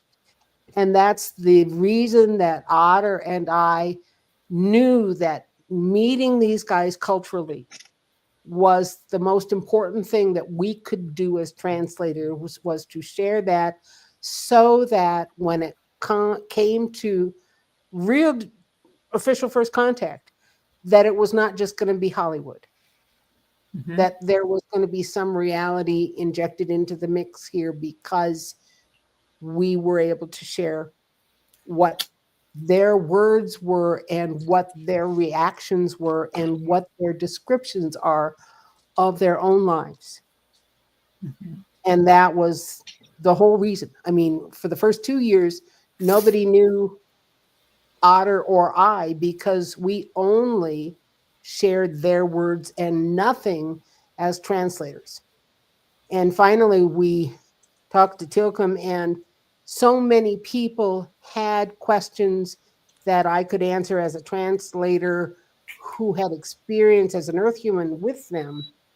Those universal questions was the reason that we finally decided that Otter and I needed to be open about being the Earth human translators, and that people could ask us about our experiences.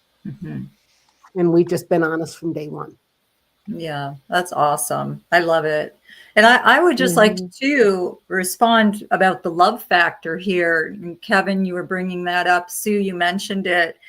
And that was like, this is what I said to Kevin and Sue when I had that rocking experience, that there were no earthly words for the amount of love I felt when that was happening, because it's just an energy that is unimaginable, because there's seriously no earthly words for it. It was that beautiful. So they are such loving individuals. They are beautiful souls, you know, and the they are feelings here for the right reasons that they share. Yes. Like I once had a Ponte group show up. I was like in bed, and I was like in that alpha theta state once again, and I felt like 5 pairs of hands resting on me. A couple of my legs, one on my arm, and a couple of my feet. And I heard the Ponte saying he's not quite awake. But then I felt the feeling that they were sharing with me is I don't know how you could describe it. The feeling was your family. That was the feeling that they were sharing with me. That's the only description for that feeling that I had. It was just incredible, So Kevin, let people know about what you do for the Ponte on occasion at your place, where the ladies actually dress up for Kevin. He'll tell you. Oh, wait. Okay. I need to hear this story. Okay, I'm getting comfy for this. He's got groupies. Yeah. Sue's just saying about the groupies. Yes. Go ahead. Kevin. Yeah, they're called, one of the Ponte followers guy, I think it was Epilepsy or Epislicky. Gave them the name Las Estrellitas. So like little stars. That's a beautiful name. And so the girls like call themselves Las Estrellitas, and they get up dressed, for their concerts and stuff. And I have concerts here in my condo, and I go all the way out. I got stage lighting. I've got backdrops. I put on makeup. I dress up, everything.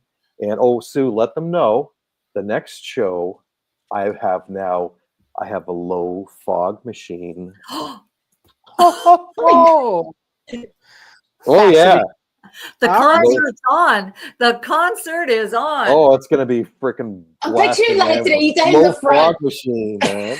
Well, I can already picture them picking their outfits out for that one. Right? And they like it when I have a goth kilt, so that's their favorite thing for me to wear. So yeah, I wear that. And what the other thing is that they did was, one time I was playing a show, and I went over to the computer to hit the next song, and then I look at the floor, and right there on the floor next to my chair is this black silk ribbon. And I pick it up and go, what is this? And it was like, and I talked to Sue the next day, and she was trying to get answers, and like nobody would answer at the mountain. And so I talked to, my buddy Wookie, and he said, oh, that's highly against regulation. They would have gotten in big trouble for that, leaving that. No one's going to speak about that. That was something special. I have physical object Evidence. from Yeah. their visits, and it hangs on my door. So, Oh my gosh. yeah, Okay, it's that's beautiful. awesome. They do things too, like Kevin will tell you that the way that they'll move things or the fingerprints on things and the chalk. Let them know about this stuff because it's so cool. Talk about the God. chalk on the wall. Yeah. So this wall right here, The white one. this whole entire hallway is covered in white chalk. They also did white chalk on the wall behind my bedroom, and at first I didn't know what it was because like they did one thing, but then they came back and elaborated on it, and I didn't. I'm trying to figure out what it is. I'm standing there looking at it. It just didn't make much sense. Then I lie down on my bed, and then I look up, and then I saw it. It's they drew a picture of it. It looks like a horse. It has a head of a horse with these long tusks, and it covered one half of the wall, and then on the other side it looks like almost like a boar, like a wild pig with its eyes slit. They drew this huge mural on the back of my wall. I kid you not. And then this wall right here, they had one day they had done some stuff to it, and a few months later they came back and they elaborated on it, and I didn't really know what it was until I had mushrooms for the first time, and then my eyes And then it became clear. and Now then it it's like, became clear. It became clear because my peripheral vision disappeared, and I was fishbowl, and I could see the entire thing. And I swear to God, they did a mural. It looks like Nefertiti and Anubis facing each other. Ooh, whoa. It's incredible. Whoa. Yeah, Wow. it's incredible. Hey, Marley, you It's okay, definitely babe? Egyptian. Yeah, Did you fall? I'm here. I'm listening I'm looking for something because of what Kevin's That's talking about. I'm listening. Go ahead.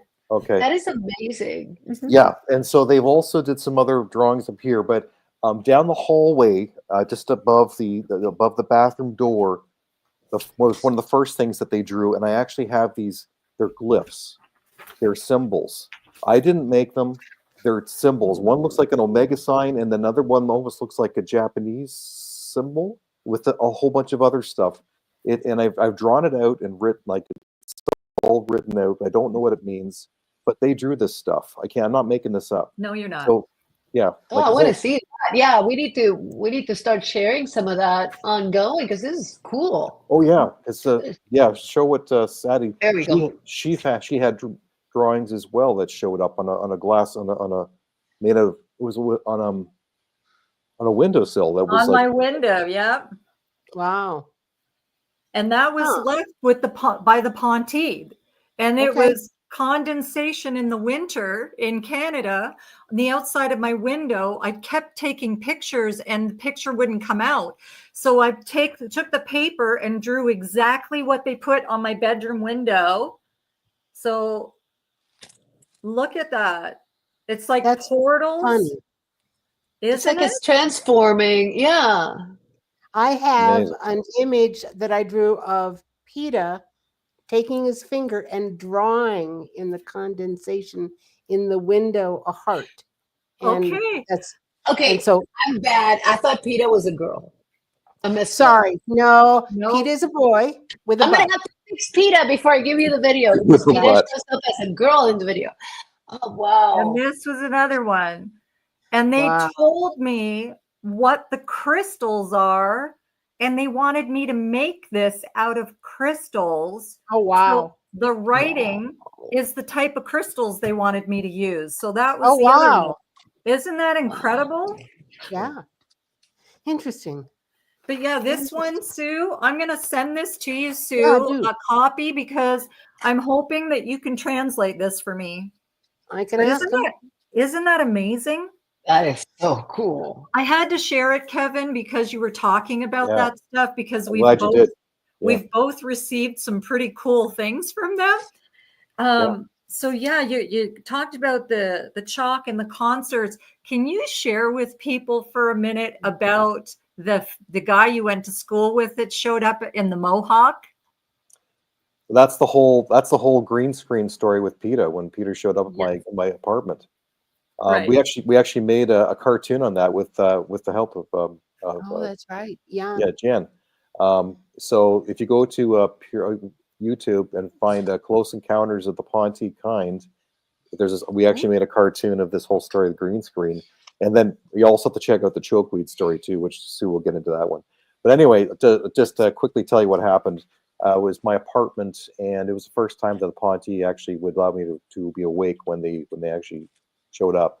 I fell asleep on my couch, and I was awoken to the sound of 2 feet landing a few feet from me. It was like doo, doo, like that, and I was kind of awake, but not quite fully awake. And I was thinking, oh my gosh, they're allowing me to remember, be awake when it's happening. And so then they came over to me. My eyes were still closed.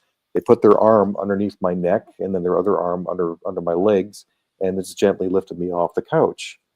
And like if I weighed nothing, like if I was like a baby.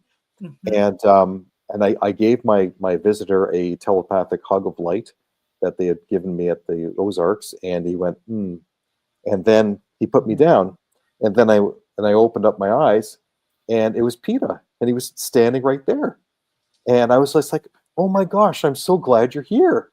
I said, are you Radar? And he leans in, he goes, it's PETA. And all of a sudden I recognize him because he looks exactly like on the cover of Sue Walker's book, Inviting ET.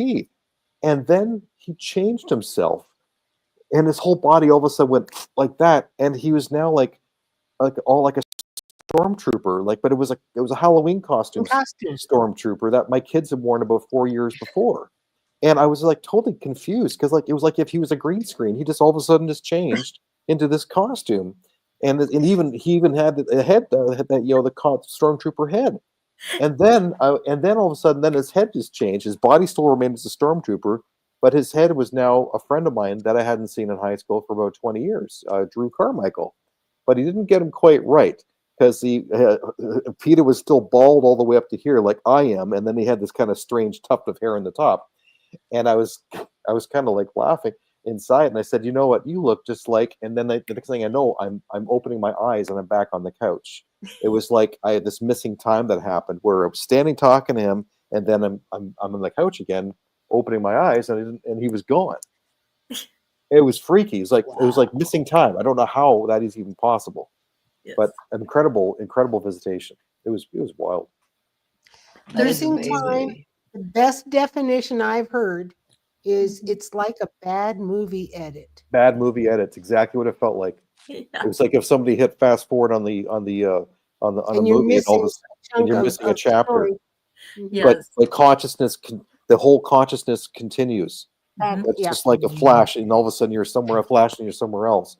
It's like, what the hell just happened here? Mm-hmm. Well, it's so funny that we're talking about missing time.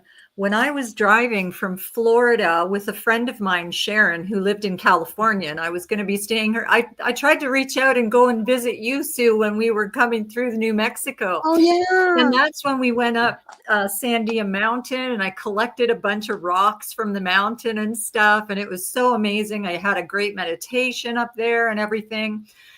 But the missing time, we were driving through Kansas, and we were only supposed to be going through Kansas for a very, very short period of time. 26 hours we were in Kansas, and it was like, wait a second, what is happening here? We literally, we missed all this time. Yes, it was so bizarre because we're like, the GPS took me down like really far off of the highway. So I'm back on dirt roads, and I'm way away from civilization.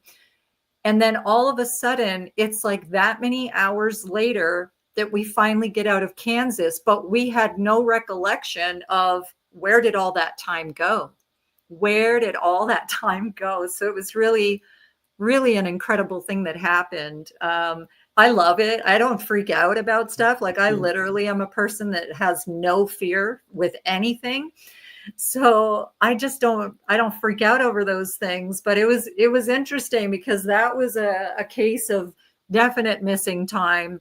Mhm. You know, and right before that, a tornado touched down. So all these sirens are going off. And I'm like, okay, this is interesting. I'm in the middle of nowhere in open field, like cornfields, Wow. driving down a dirt road. Wow. And my friend Sharon, she's holding on to the, you know, oh shit handle in the car. And she's like, we're going to die.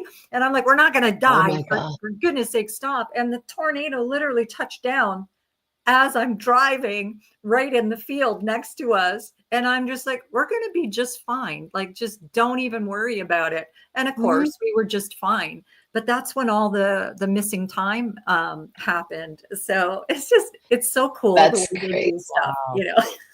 Okay, well, I want to do a time check because one thing that I did not do before the show was ask Sue and Kevin if they had a hard stop. That was important, and I didn't do that. Are you guys okay? Because we Oh, got a good. couple of things we want to keep on covering. Because Oh, good. Yeah. we got the dreaded topic of AI that everybody in the chat is asking about. So I do want to bring that up. And no, it's such a bummer. But then after that, I do want to talk Sasquatch. So I want to show your video of the Okay. different images that gives kind of the background on that particular clan. So should we talk about, is it okay to talk about AI? Because I mean, obviously, Ariel School, huge incident. What would they say that we needed to be scared of? What they tell the kids? Technology, you know. And now, you know, it's starting to feel like we're creating this new false god in this machine that everybody is, you know, chanting to. So, I mean, what do you guys and the Ponte have to say Well, the about Ponte, AI? very early on, Tilcom himself said, we do not encourage you to create AI to fight your wars for you in any capacity. Mhm. And I said, okay, can you elaborate on that? And he said, do you know what we call cultures that use AI to fight their wars? We call them extinct. Okay, All of that's all sobering. of them. There is no culture that used AI as its own soldiers or to fight its wars for them, where the AI didn't turn on the culture that instructed it. Yep. And so they have been very cautious. They did say that when it comes to things that are creative, because we see a lot of AI artwork now, Yes. but when it comes to things that are creative, all star nations value handmade things now way above and beyond anything that is not made by hand. The people who teach themselves, take the time to learn a skill, to be creative and create unique things, are valued above all else. That is a huge part of cultures across this galaxy, whether that thing that's being created is to be worn on the body like clothing or jewelry, to be adorning their dwellings inside or outside, or the spaces outside of their dwellings like yards or forests or anything else. But the handmade things are the things that they pick up and actually take home to share versus anything else that is cookie cutter stamped by a machine. Or take songs that haven't been released yet and play them on board ships. Maybe that too, yeah. Or that. I mean, I've I gotta tell you, I contacted SoCan and I'm trying to find out if I get my royalties for those. Yeah. AI music is empty. Like AI music is one that I'm like, I can tell the difference between a Yes. human-made song and an AI song. It's just Mhm. empty. It's like looking at dead eyes when I It listen fills to the that. place, but it doesn't feel. It doesn't feel. It didn't take any any Effort. transformative thought or effort or introspection from the artist or inspiration from above. It is meant to serve a purpose of money and content, right? It's like, I mean, I use AI to do art because sometimes I'm like, I want to show images that I can't physically create, but I'm That's very right. careful of how I talk to AI. I showed her what an empty AI picture is. If I don't talk to it a certain way, I get this generic shit. Excuse me. And I showed it to her, and she's like, "Oh, I'm like, yeah, that's what happens if you don't work on it and Yes. like really tell it what you're trying to create, Evoke. like what feeling is like. How do I want people to feel? Music is the same way. If you just say, "I want a piece of music that says these words," Mhm. I mean, it's going to create just that. She's got I just wanna share show and something. tell. She's Well, got show and I'm tell. sure, well, because the Ponte is around when I'm being creative at times. So this is a dump painting I did, and Gerudy and Radar were the ones who picked the colors. They love to watch. They That's love great. to nudge. That's cool. Isn't that cool? Like, look at all the That is bubbles. That's so lovely. Looks like a pretty. galaxy. I know. Yeah, And it's like that was it looks them. like a James Webb image. Like, Yeah, that's I so very needed weird. to put, Yeah. they just wanted a little red. And that's okay. That is that's what they wanted. That's what they wanted. So a pretty sad picture then for us, isn't it, on the AI front? Yes, it's not encouraged.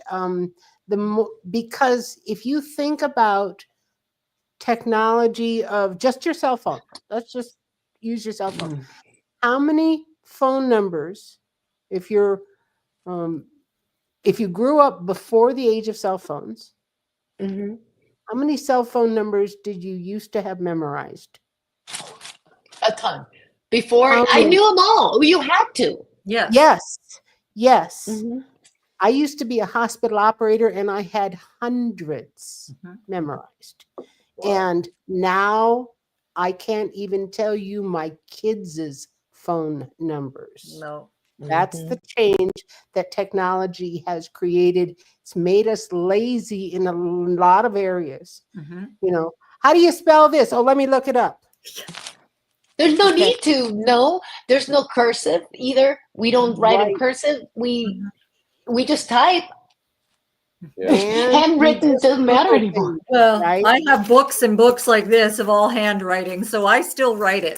Oh, I love to carry these. I get these little notebooks. I call them like I put all my yeah. special ideas in it because at the same time I'm like, what if this computer went away? Exactly. That's What right. if the power went away? My Yep. son does not know how to get from A to Z without Waze.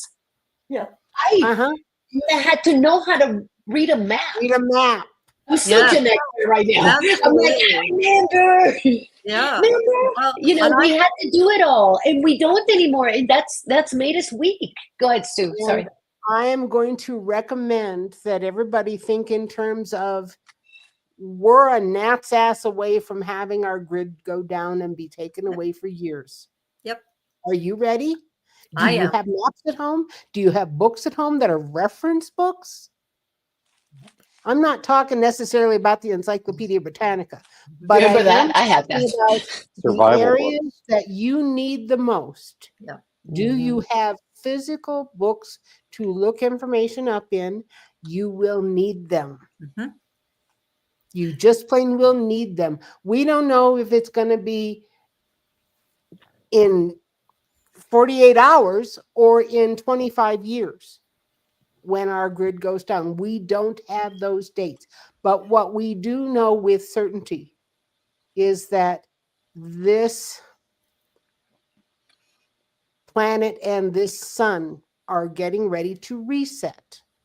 We have all of the indicators of that, from the geomagnetic stuff to the earthquakes, to the climate change, to our sun's health, to the cosmic ray increase. All of it points in one direction. And that is, we may need to go underground in order to survive as a culture.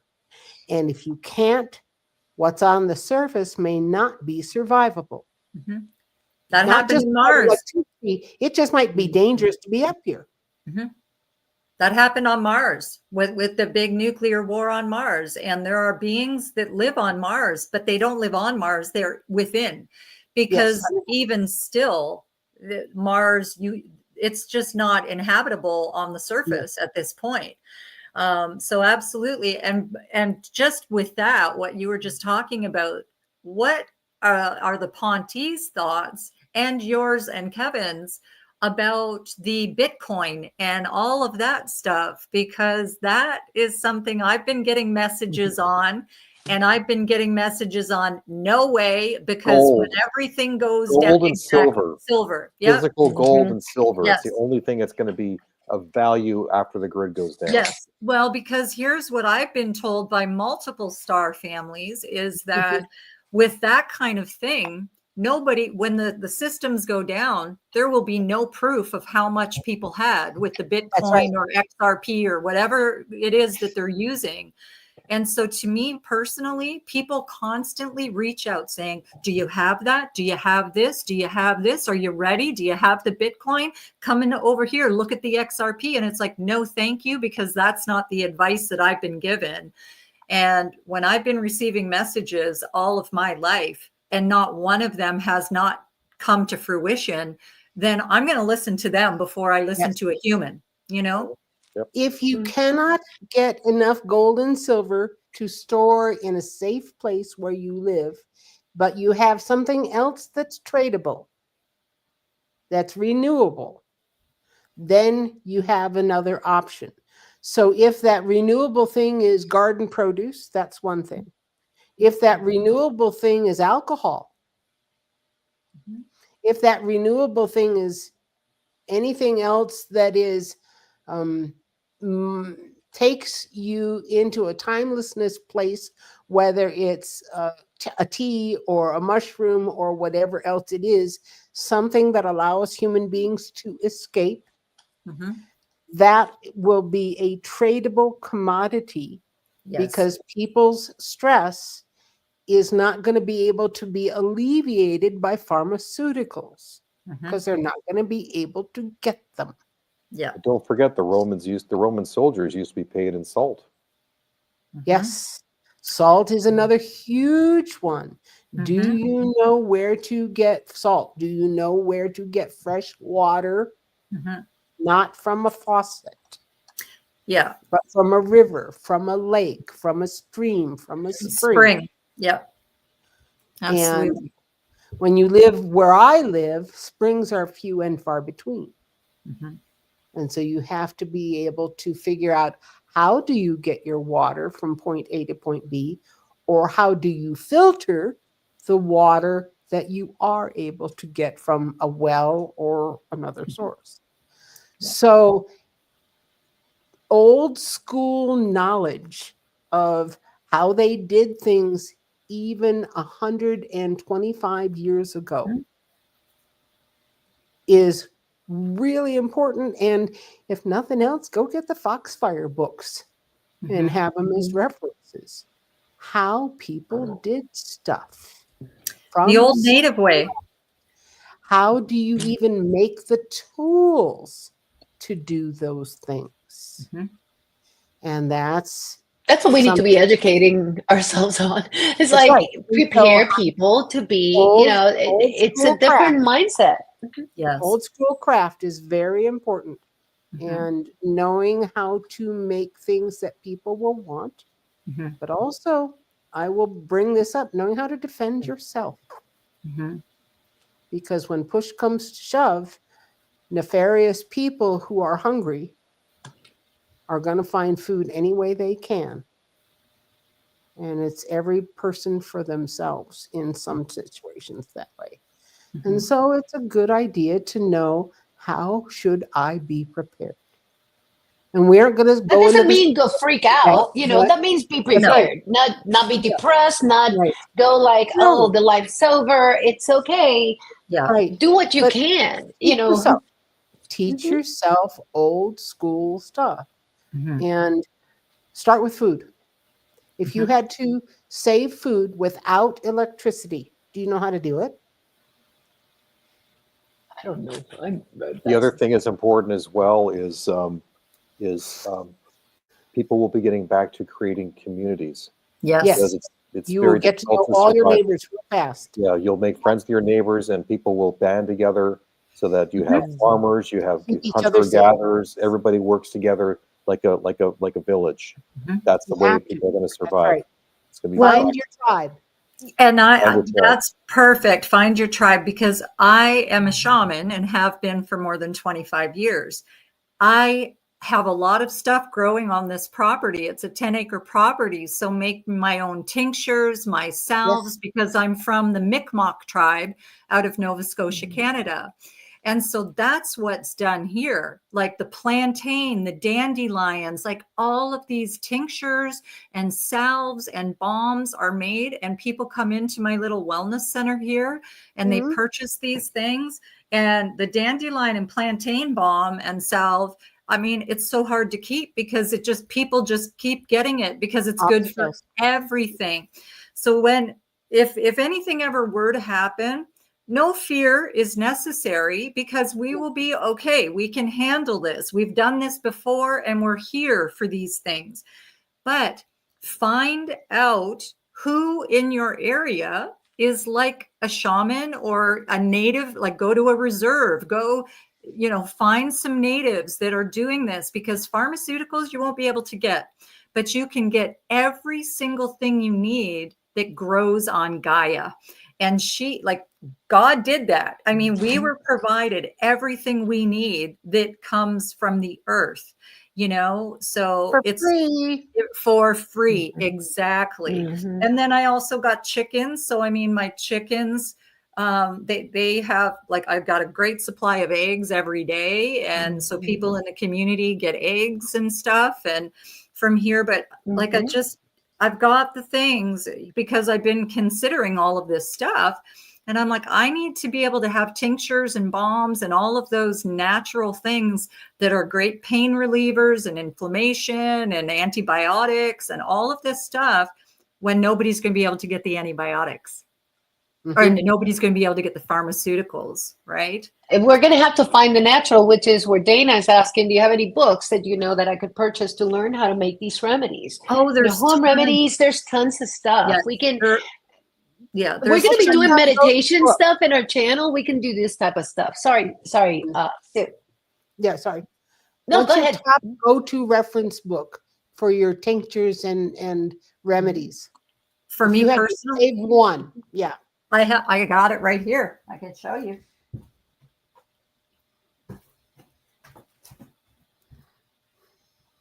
Home herbal. Perfect. Thank you. Okay. Home herbal remedies right there, Yep, Dana. it's the essential guide to home herbal remedies. And it is incredible. Wenzel. Okay. I love that. I need one of those. Yeah, Melanie Wenzel is the person who put this together, but it has everything in it. And I'm also really stocked on essential oils and all of that stuff too, because they come in really handy for all of the healing and stuff like that. So, and somebody in the chat brought up copper, and copper is really good too, because copper is an incredible energy activator as well as healer. And if you have a negative blood type, you need copper as a supplement as opposed to iron. Just, some random information. Oh, that's great. That is great. Okay, so we have one more topic that we can't leave the room without talking about Sasquatch. So I'm going to play. We can take a couple of minutes to watch this one video. Yeah. Is that okay? So you guys, another treat. Here's a video from Sue Walker herself, from her YouTube channel. Hold on, I will get I gotta there. see which one she's got. I love it. Bum, bum, bum, bum. Hold on, let me see. Which one did I pick? I'm trying to find my videos. Here we go. Sasquatch Faces. The 2023 Sasquatch Faces. Here we go. This is from Miss Sue Walker right here. Hold on. Sasquatch Faces 2023. Portraits of the Long-Nosed Clan and more. By artist Sue Walker. North central New Mexico is home to an ancient supervolcano known as the Valles Caldera. Beneath the area are miles of natural tunnels and lava tubes. It's a perfect place for Sasquatch to live. The local Sasquatch people are members of the Longnose clan. Many of these portraits are members of that clan, with a smattering of a few others thrown in. Enjoy. The Interrupted Picnic. Oi! I shine in moonlight, observing. Rainbow grin, looking up. Ama. Examiner. Owl friend. An orphaned fawn. Dimensional family. Soaking wet. In wind and cold. The seated giant. Bemused. Snow. Curlybeard the woodman. Elder's wisdom. Grinning eyes. In partial shadow. A kiss on Mama's nose. Midnight. Upside down. Well, hello there. The new tooth.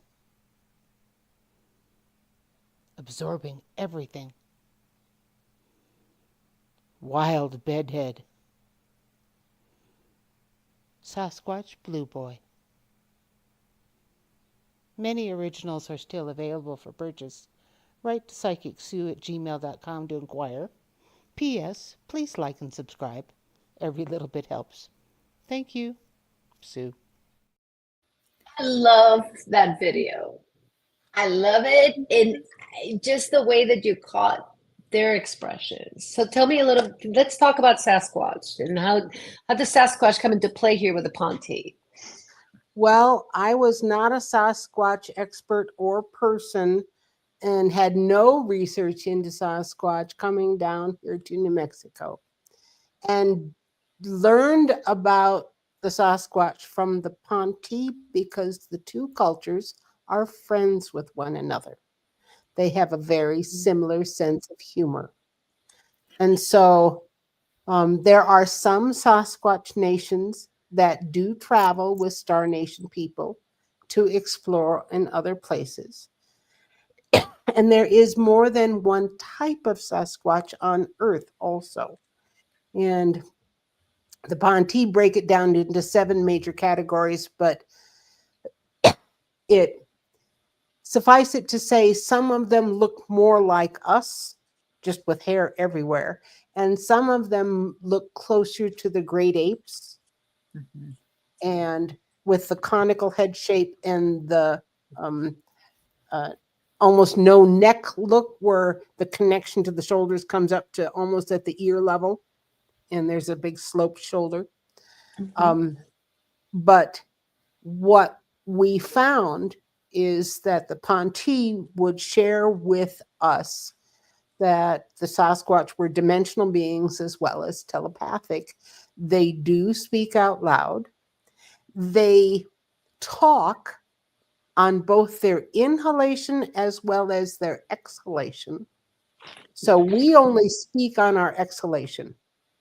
But if you try and talk breathing in like this instead of breathing out like this, you can do it, but it's not easy. They do it naturally.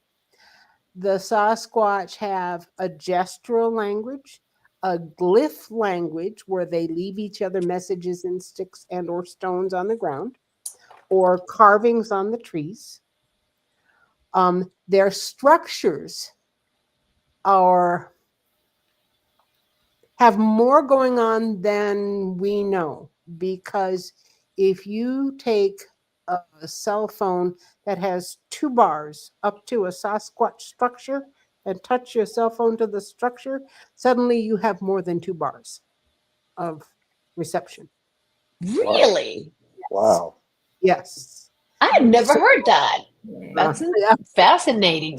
I love yeah. this. Researchers into their structures. If you want to understand what they build and what it looks like, go to the YouTube channel Colorado Bigfoot by Mark Abel. Mark has spent more time above 9,000 feet with them than any other human being, and photographed and videotaped it all. And he will, if you start at the beginning of his stuff, teach you exactly what they taught him. And now they like him and they're friends with him, and they mark where his vehicle goes or his motorcycle is to park, and they will they are slowly allowing him to catch them on camera, whereas 5-10 years ago, not so much.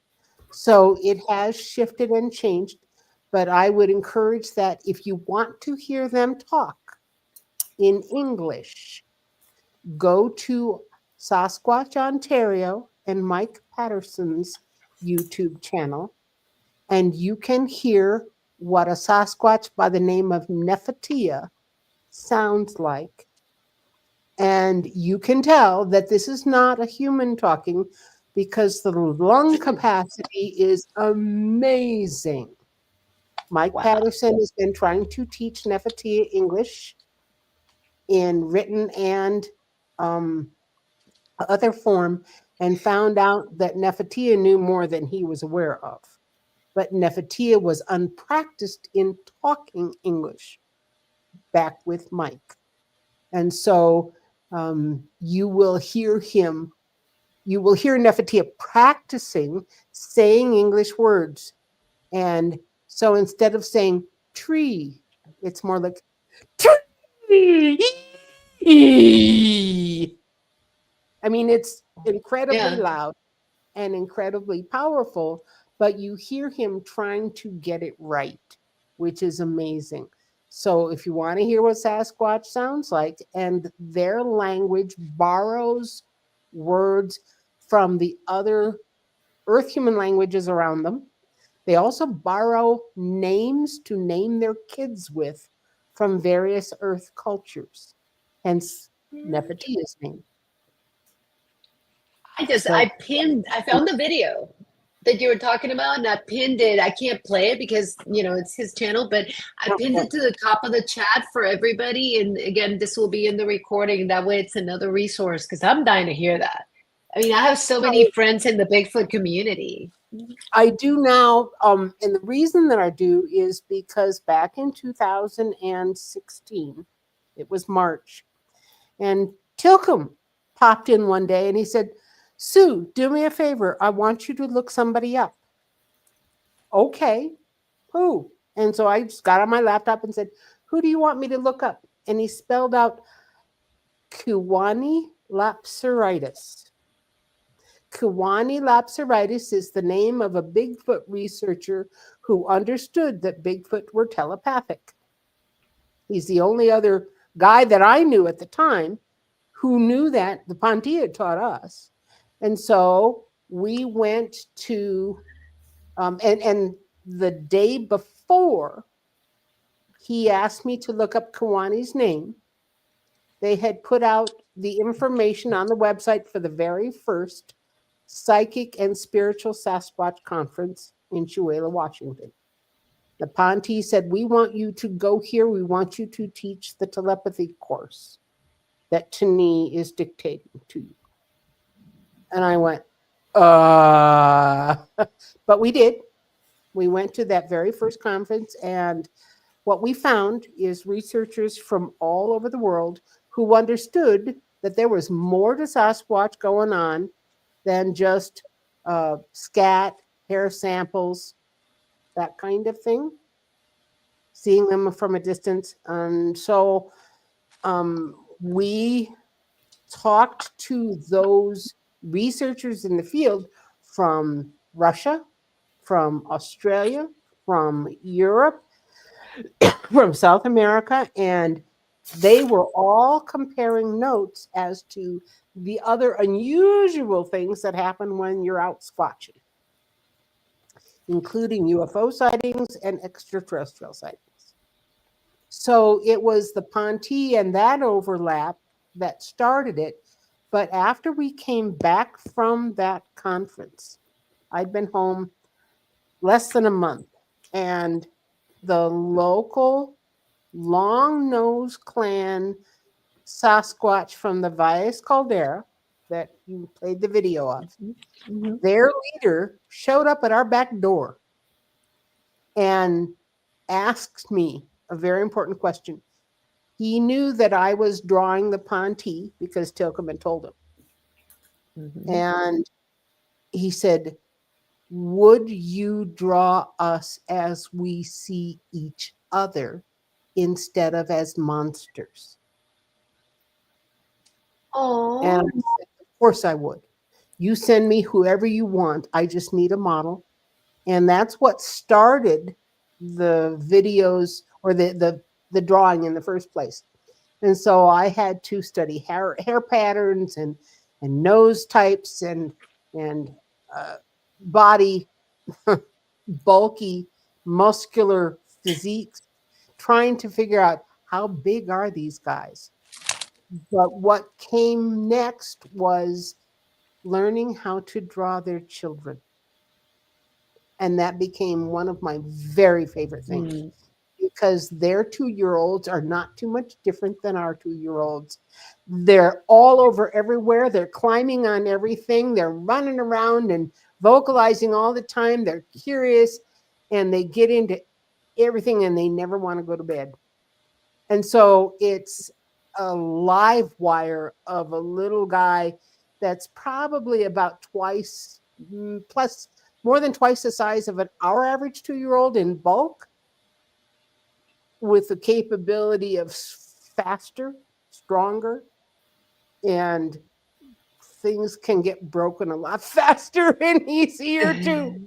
And so, but they like splashing in puddles, picking up sticks, throwing rocks at stuff, competing with one another to see how far they can pee. I mean, they like the same kind of stuff that our kids That's awesome, like. man, for you. They do. And so when we learned and we were able to watch the kids, it was like, oh, wow. Oh, wow. And so it was the side of things that I had never seen other artists portray, ever. And so I started drawing Sasquatch kids and having a blast. We found out that their culture is matriarchal. I did not know that. ooh. Elder female has the final say. She instructs the guys what to do, but she has the say as to what goes on. We found that out also from a researcher here in Albuquerque who'd gone to northern New Mexico where there's some caves up by the Colorado border. And he came over a rise and down into a watershed that they call an arroyo here, up the other side, and suddenly was face to face with a mom and a child. And he stopped, and suddenly he realized that Daddy was 50 feet off his shoulder. And he froze because he had a gun on him. He didn't have the gun drawn, but Daddy saw the gun and started heading toward the researcher, whose name is Alfred. And Alfred started to slowly back away and then watched as the mom stopped her husband from coming at him.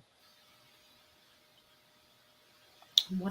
He just said something real short, and he's just stopped in his tracks and glared at Alfred, but let Alfred back off and leave their area. Mom had the final say. Wow. That's Matriarchal. Yeah, cool. That is Why do awesome. we think that we're the only ones that could act that way? We're so selfish. You know, as humans, we're just like, we're the only ones that are special. We're the only ones that care about our families. And we're the only ones that are different. They are different. They're very different. And so are the Ponti. They're not all made the same. It's like, Right. just like we are They're unique all like snowflakes, so are they. Mhm. Right. Absolutely. I'd just like to say something if I could. So Sue, there's something that I'm going to send you on this property. There are a couple of massive energy portals. Okay. Mhm. So when you use the wire things, as soon as I get to these spots, the wires just start going, pew, pew, pew, right? So at the top of one of the hills here on my property on the trail, there is a Sasquatch tree. I'm sure it is because it's so high up, this bend in the branch, what happened. And that is where there's a huge energy portal. Well, there are normally game cameras on this property, and I have video from here on one of the energy portals where there is a massive being, and it's in, like, you can tell it's in sections, and it just keeps moving back and forth in front of the camera.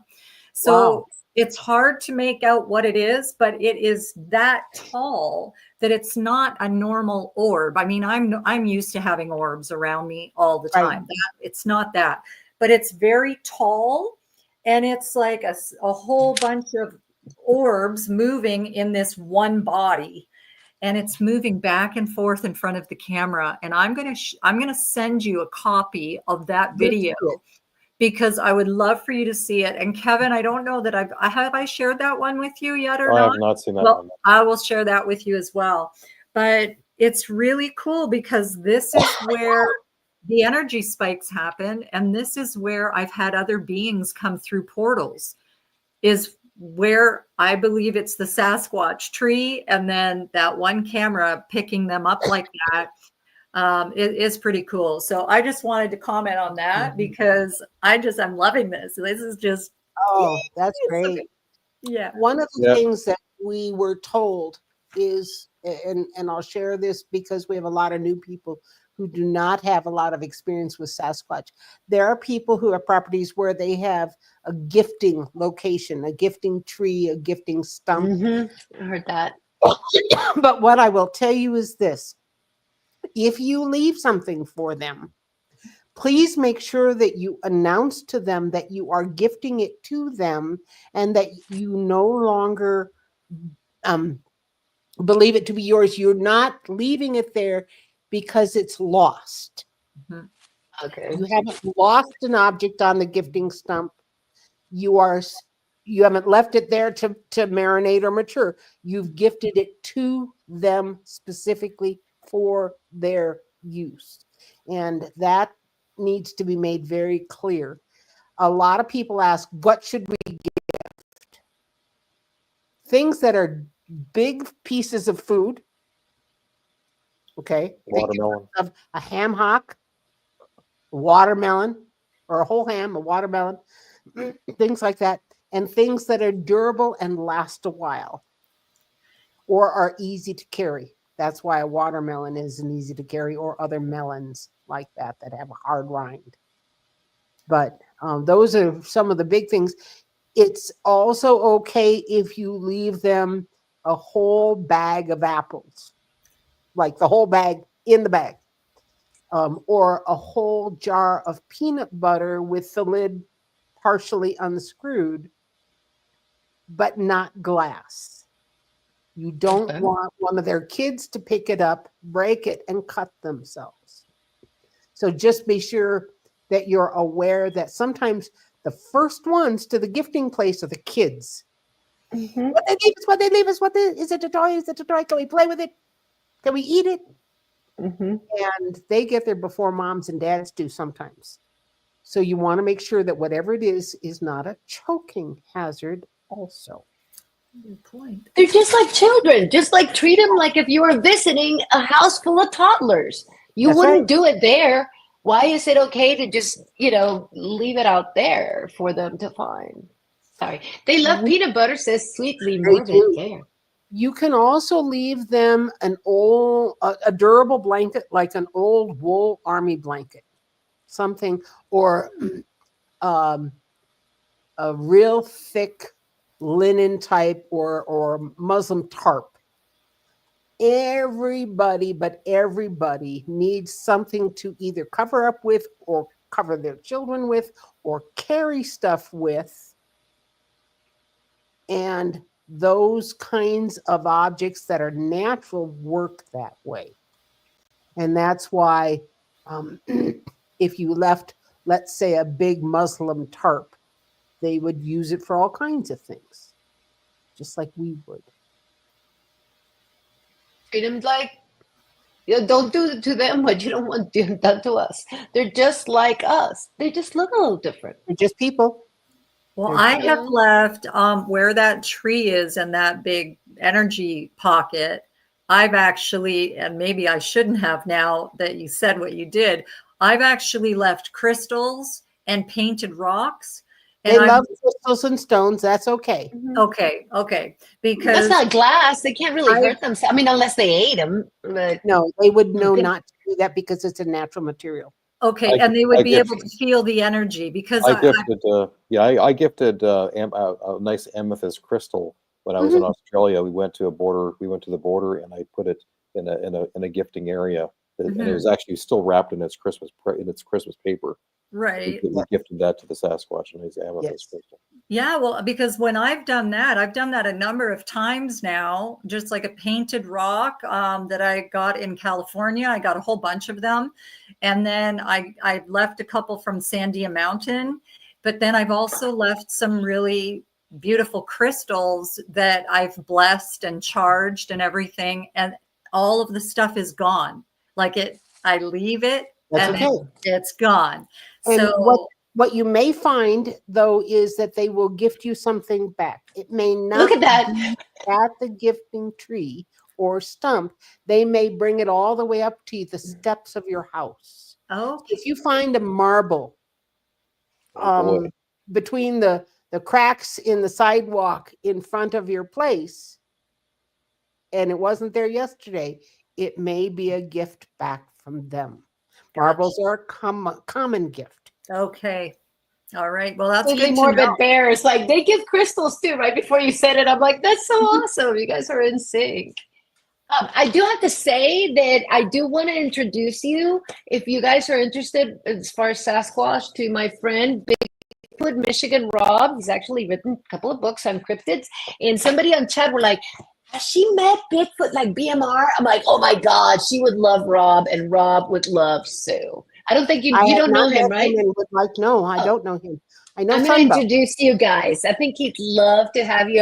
I'm already hooking you up. I don't know if you care, you want no, to, but I'm like, please. let's put her out there. There's so much to talk about. I mean, you There's a guys, lot. this has been a great show. I'm going to start wrapping it up because we're going to do a final. We're going to, instead of having our regular outro, we're going to do an encore presentation of Dragon's Blood before we post it out there. And obviously, I need to fix some things because I made PETA a girl. And I need to fix that. And any other things that you guys can notice, I have my my file still open. I can edit. I'm not going to publish it until the final is going to be on its own. And then, oh my God, did I summon this guy or what? Bigfoot Michigan Rob. Yay, The Rob. Métis. Hey, brother. Go visit the Métis at Bigfoot Michigan Rob. Our Métis, they're pirates, and we love them. So that's one of he's a great guy. He's been one of Rob, our we need guests. to get together and do some forensic sketching of some of your stuff. Yeah. Okay? Oh my God, We're really BMR. good at having you describe what you saw, drawing it, and then refining it until we get it right. And Did so you hear that, Rob? we'll have to It's do like, that. love ya. Yes, we're gonna be. I have a feeling that a lot is gonna come out of the show because we've touched on so many things. Everybody's been really into it, you guys. Everybody's had a really great time, and I do want to let you guys kind of talk about what's coming up next in each of your areas. before we, play us off, we're going to start with Kevin. So what's going on with your next, buddy? I know that this is not the only song that you've published lately. So Well, actually, I'm actually going to mention that I'm visiting Sue at the end of this month, and she and I are doing it's a sacred sites tour through quantum disclosure with Melanie Aguirre, and we are going to Chaco Canyon to do some sound healing, do a CE5, and there's going to be lots of presentations done. Laura Eisenhower is going to be there. A whole bunch of people are going to be there actually, and Sue's going to be presenting. I'll be presenting, and it's going to be jealous. It's going to be an amazing time. I've been with Melanie, and she just brings in like. There's going to be a lot of amazing paranormal things are going to happen there. I know that, so it's going to be a really cool time. Other than that, I'm just kind of working on new song after new song. So I have a couple new songs I've been working on. You heard the other song, Rexagena, Pleiadian Mothership, that I recently wrote. So that's a really cool song. So Yes. just working on new songs here and there. So that's amazing. I'm so proud of you. That song is so good. It is stuck in my head. Yeah. So Dragon's but Blood. Yeah. so That was talented. Love And it. thank you so much for being here today and sharing all this with us as well. And we'd love to have you so back. glad to be And here. Sue Walker, what are you going to be doing? Obviously, hanging out with Kevin and making me jealous. Yes, hanging out with Kevin and doing a day of teaching at Chaco Canyon. I draw every day, sometimes for 3 or 4 hours, sometimes for 20 minutes, but I never know what's going to be next. I just wait for instruction. And then we have a huge garden that's starting to come in. I spent yesterday picking cherries straight off the tree, and so I have a gallon of cherries to process in my fridge and more to pick yet. We're still planting things that are babies sitting on the patio table in tiny little pots yet, but we'll probably have them all in the ground by the time Kevin arrives on the 27th or so, and then we'll put him to weeding. Yay. There we go. And picking the little aphids off labor. of the little leaves and stuff. Other than that, I'm in recovery right now. In the last 5 months, I have replaced 2 hips, Oh my goodness. and I spent the last 4 years since breaking my pelvis in a wheelchair, so I'm learning to walk again. And so I'm building up the strength in my back and my legs and my knees and my ankles. You'd be surprised what hurts when you haven't walked in 4 years and you started again. So my days are filled with physical therapy and going to the gym and getting stronger right now. And that's a big part of what's going on with me. So I'm hoping that sometime this summer that Otter and I can get another camper or RV. Our other camper that Kevin was so fond of staying in developed some leaks because the New Mexico intensity of the sun kind of deteriorates the seals and the rubber. And so it's in storage right now until we can fix it. And we're hoping to get something a little bit bigger because we've kind of outgrown it and need something that's going to be more like a Class A RV that's 40 foot long. So that's my next big purchase, maybe, hopefully. Nice. That's cool. That's a lot of running space for radar to tackle me in. We There we find go. that whenever we travel, I don't know about you, Kevin, but whenever Otter and I travel anywhere, we have babysitters in the sky that are following us everywhere we go. And so we just joke with them and say, who's on babysitting duty? Yes. And we make sure that we talk to them on and off throughout our travels and throughout the day. Sometimes they'll show us where they are in the sky by popping out of a cloud and popping back in. So all of that goes on. They actually showed up to me physically and introduced themselves. Mm-hmm. That was crazy. Yeah, it was Yes.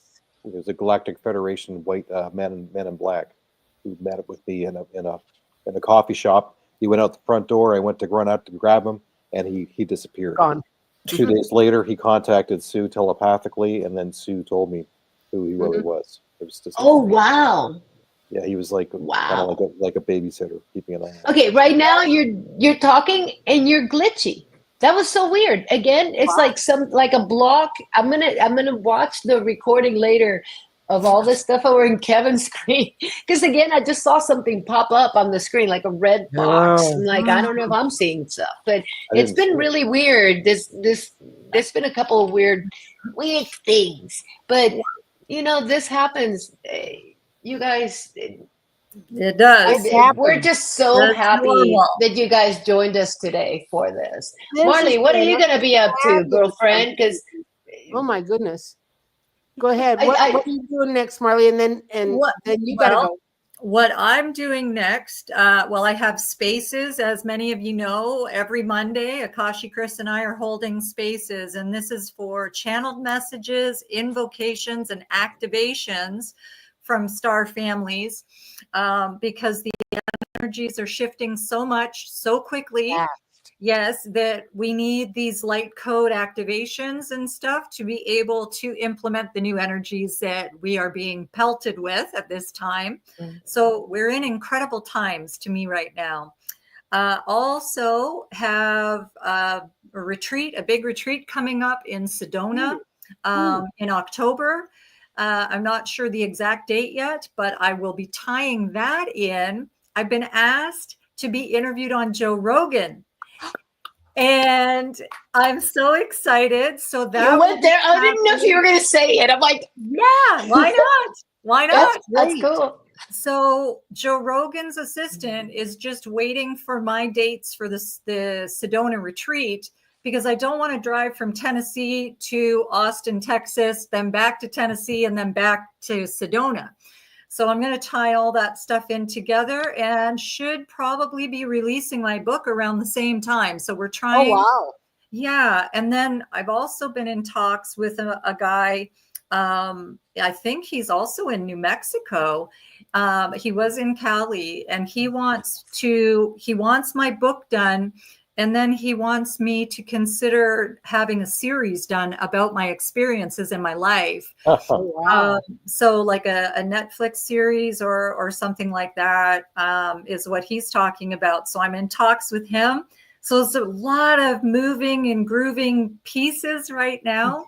And, you know, I have written in channeled messages over 500 pages in less than 2 weeks, just I through believe it. star families and what they're channeling through me for everybody's activations and invocations. It's literally been over 500 pages in around 2 weeks. So yeah, I've been She's going going to be giving me the recordings of her meditations, and we're going to be Meditations, publishing that on both channels. Yes. And I apologize to the chat, because Marley, you and I need to make sure that somebody gets on your channel's chat. And I had so many windows going that I did not have that open. No, So that's your great. Cosmic Carousel, these are multi-streams. So next time we're going to man them. But your guided meditations, I'm really excited about. Yes. Putting them out there as resources, as well as the medicine stuff, like we talked about, natural, you know, all kind of everything that we talked about here, and make it Absolutely. tools for people, you know. Yeah, no, But- it's going to be great. Like there are so many different conversations that need to be had. And I know there are people requesting for Kevin and Sue to come back and do another show with us. Yes. And bring Big Michigan Rob in for that as well. Oh, that'd be fun. Oh yeah, we should have a big powwow with BMR. Yeah, I love so it. we Yeah. can definitely plan that. But yeah, I'm excited about the things coming up. And Akashi, you brought up about the guided meditations. And so we're going to be working on that this upcoming week. I have received every guided meditation. So some of them are like 20 minutes, and then there's some that are an hour long, but they are all about specific things that were channeled through me. So they also provided me a channeled meditation. So like with delving into your natural alchemy and becoming the alchemist within and pulling that, and to raise your consciousness and for the ascension and the frequency shifts and just all of these amazing things that are coming through. And so I've got all of these guided meditations that are going to be coming out on YouTube very, very soon. And Akashi has offered herself up to assist with that. I'll be speaking the words and she'll do the graphics and everything. This will be really fun. It'll be really nice, and it'll be a resource that people can, tune into and have a place where they have new content and pointing people back to other channels like Pyramids on Mars and Sandia Wisdom and Official First Contact. It's like we want to send people to the right places. Absolutely. Rather than people that just like to argue with each other. Let's just be constructive. I'm not about the drums. No. So anyway, so everybody's all excited about you. I was like, nah, I can't believe you said it. Now we're like, everybody's gonna be asking about Joe Rogan. That's a huge Well, and I'm gonna go with you because I'm in here in Oklahoma and I'm only a few hours from Austin. Yeah, and I'm hoping, Sue, for you and Kevin that you won't have a problem. I sent you an email about it. That I'm hoping that you guys are okay if I give you guys a plug on that show. Absolutely. Because wonderful. these are the I really appreciate being able to, because these are the conversations that people need to hear now. People are way more ready now than they were even 5 years ago, 10 years ago. And these conversations are necessary. So when I got, they got a hold of me, what I was told by the assistant was, well, Joe believes in angels and really needs to have this conversation. And I'm like, I'm in. Well, the world needs to know about the Ponte as well, and exactly related to introduce the world to the Ponte. These are the things that don't get talked about enough. Yeah, right. Everybody always talks about the drones, all the drama and the Pentagon and Congress and Arrow and ATIP but this is the type of stuff that I want to talk about. Yes, The exactly. Ponte and the things that Marley and Sue and Kevin have been up to. Well, and when I look at how big his podcast is, I mean, it's huge. It's actually the biggest on the planet right now. When she told me, I'm like, that's huge. Yes. And well, I was blown away. I mean, I just about fell over because I'm like, I'm just me. I don't really understand. Well, that's just you. But I mean, it's all good. And I just really want to talk about the Ponte as well, for sure, with him, because all of this needs to be brought to the surface. I'd also like to give a plug to go find Kevin's music, guys, and buy it, because it's incredible. And Sue Walker has incredible merchandise, the Ponte stuff. Oh yeah. And please, like, her artwork, check it out and support, because it's not expensive, and we have to support our people. We've got T-shirts available. Is it Redbubble? Yeah. There's a Redbubble. Redbubble. Yeah, there's a Redbubble store. It's really cool. The T-shirts, man, they're amazing. And I do sell originals also. And like I said with your friend that Rob, I do sketches of the experiences that people have had, whether it's with a Star Nation person or a Sasquatch person or something else. If you can describe it, I can draw it. And I did this that. This is huge. Kevin. Because he does the stories. Mm-hmm.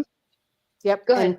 And I'm jealous of your Netflix person, because I thought, you know what, this story is so complex, it needs to get told in a series of things. Sue, we talked for 3 hours and haven't covered stuff. He will be reaching out to you, because I already talked to him about the Ponte and you.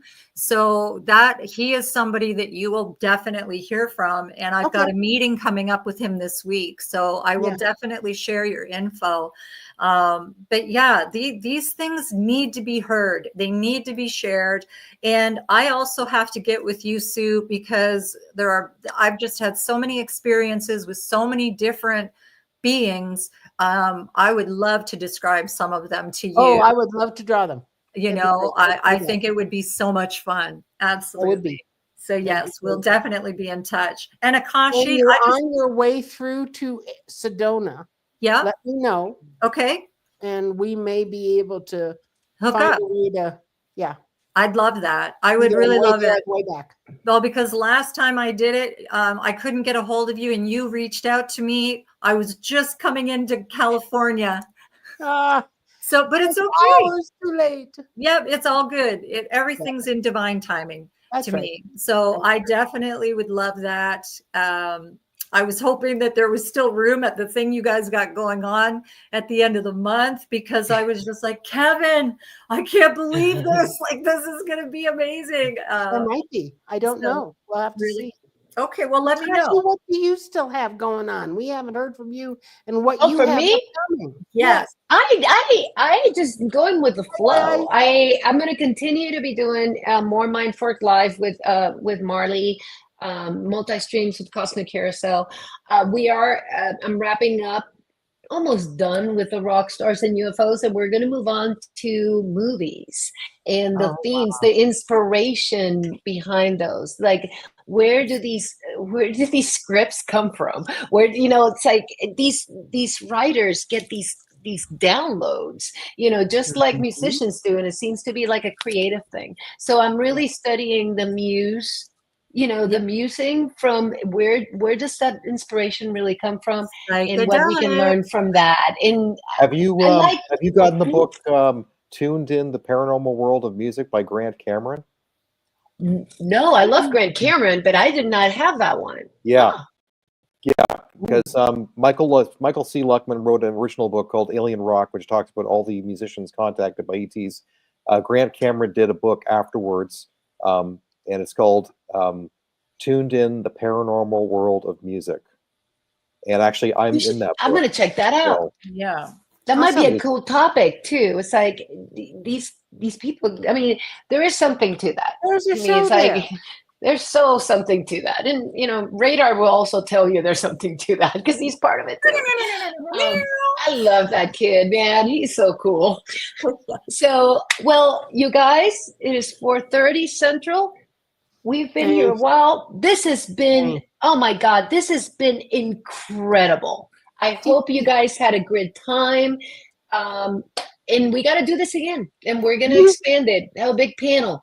We're going to bring BMR into the game here, because he's due to come back as a guest. He's a two-timer.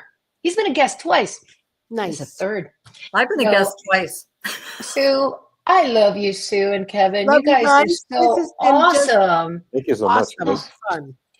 Okay, so I'm Wonderful going to fun. put you guys off screen, and then we're going to say goodbye here after.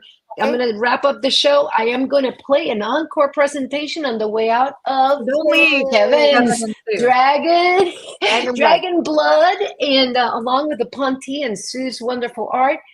Marley, you want to say goodnight? Good night, everybody. Thank you for being Emily. here. I love you, Sue. I love you, Kevin. We'll talk in a couple of days. Well, and we'll talk in a minute. I'm going to put you guys backstage, and we'll say goodnight. Okay? I just want to say to you, Akashi, you outdone yourself, girl. And this was such an incredible show. And I knew Sue and Kevin would be blown away. Oh, there goes. Now she's doing that on purpose. That's so cool. How'd you do that, Sue? Shut up, Sue. I have no idea. Sue, no idea.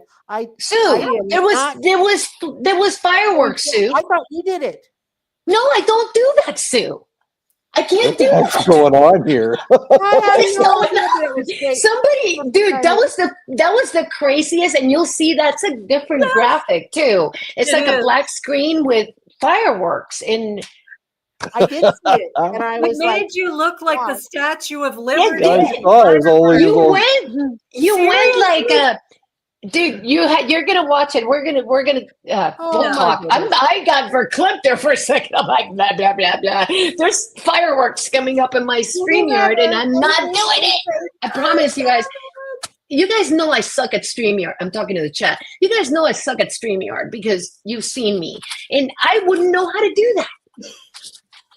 Okay, so we're gonna play us off with Dragon's Blood. Hey, Brian, how's it going? Hi, Brian. Brian. Love you guys. Oh my God, Brian! Hi. Yeah. We got people. We had so many. You guys. Oh, I forgot to say goodnight to the chat. Chat. And of course, Good night, Dracula Dad. too. You guys. Dracula Tepes. Yes. Yes. Brian. Sweetly Morbid. Helena Crystals. AML. And Angela. Angela. Where? Angela. Jeanette Yeah. Angel. Stacy. Hold on. Stacy. Yeah. Stacy, that's one of Hey, you Stacy. guys. Diane Boss was Diane. here. And let's see, Hi. we're going to keep going. Dracula Tepes. Helen, oh, Rockstar. We can just keep going. XJ, Rockstar, Donna B. Donna B. I didn't even see Donna B. Donna B. Donna.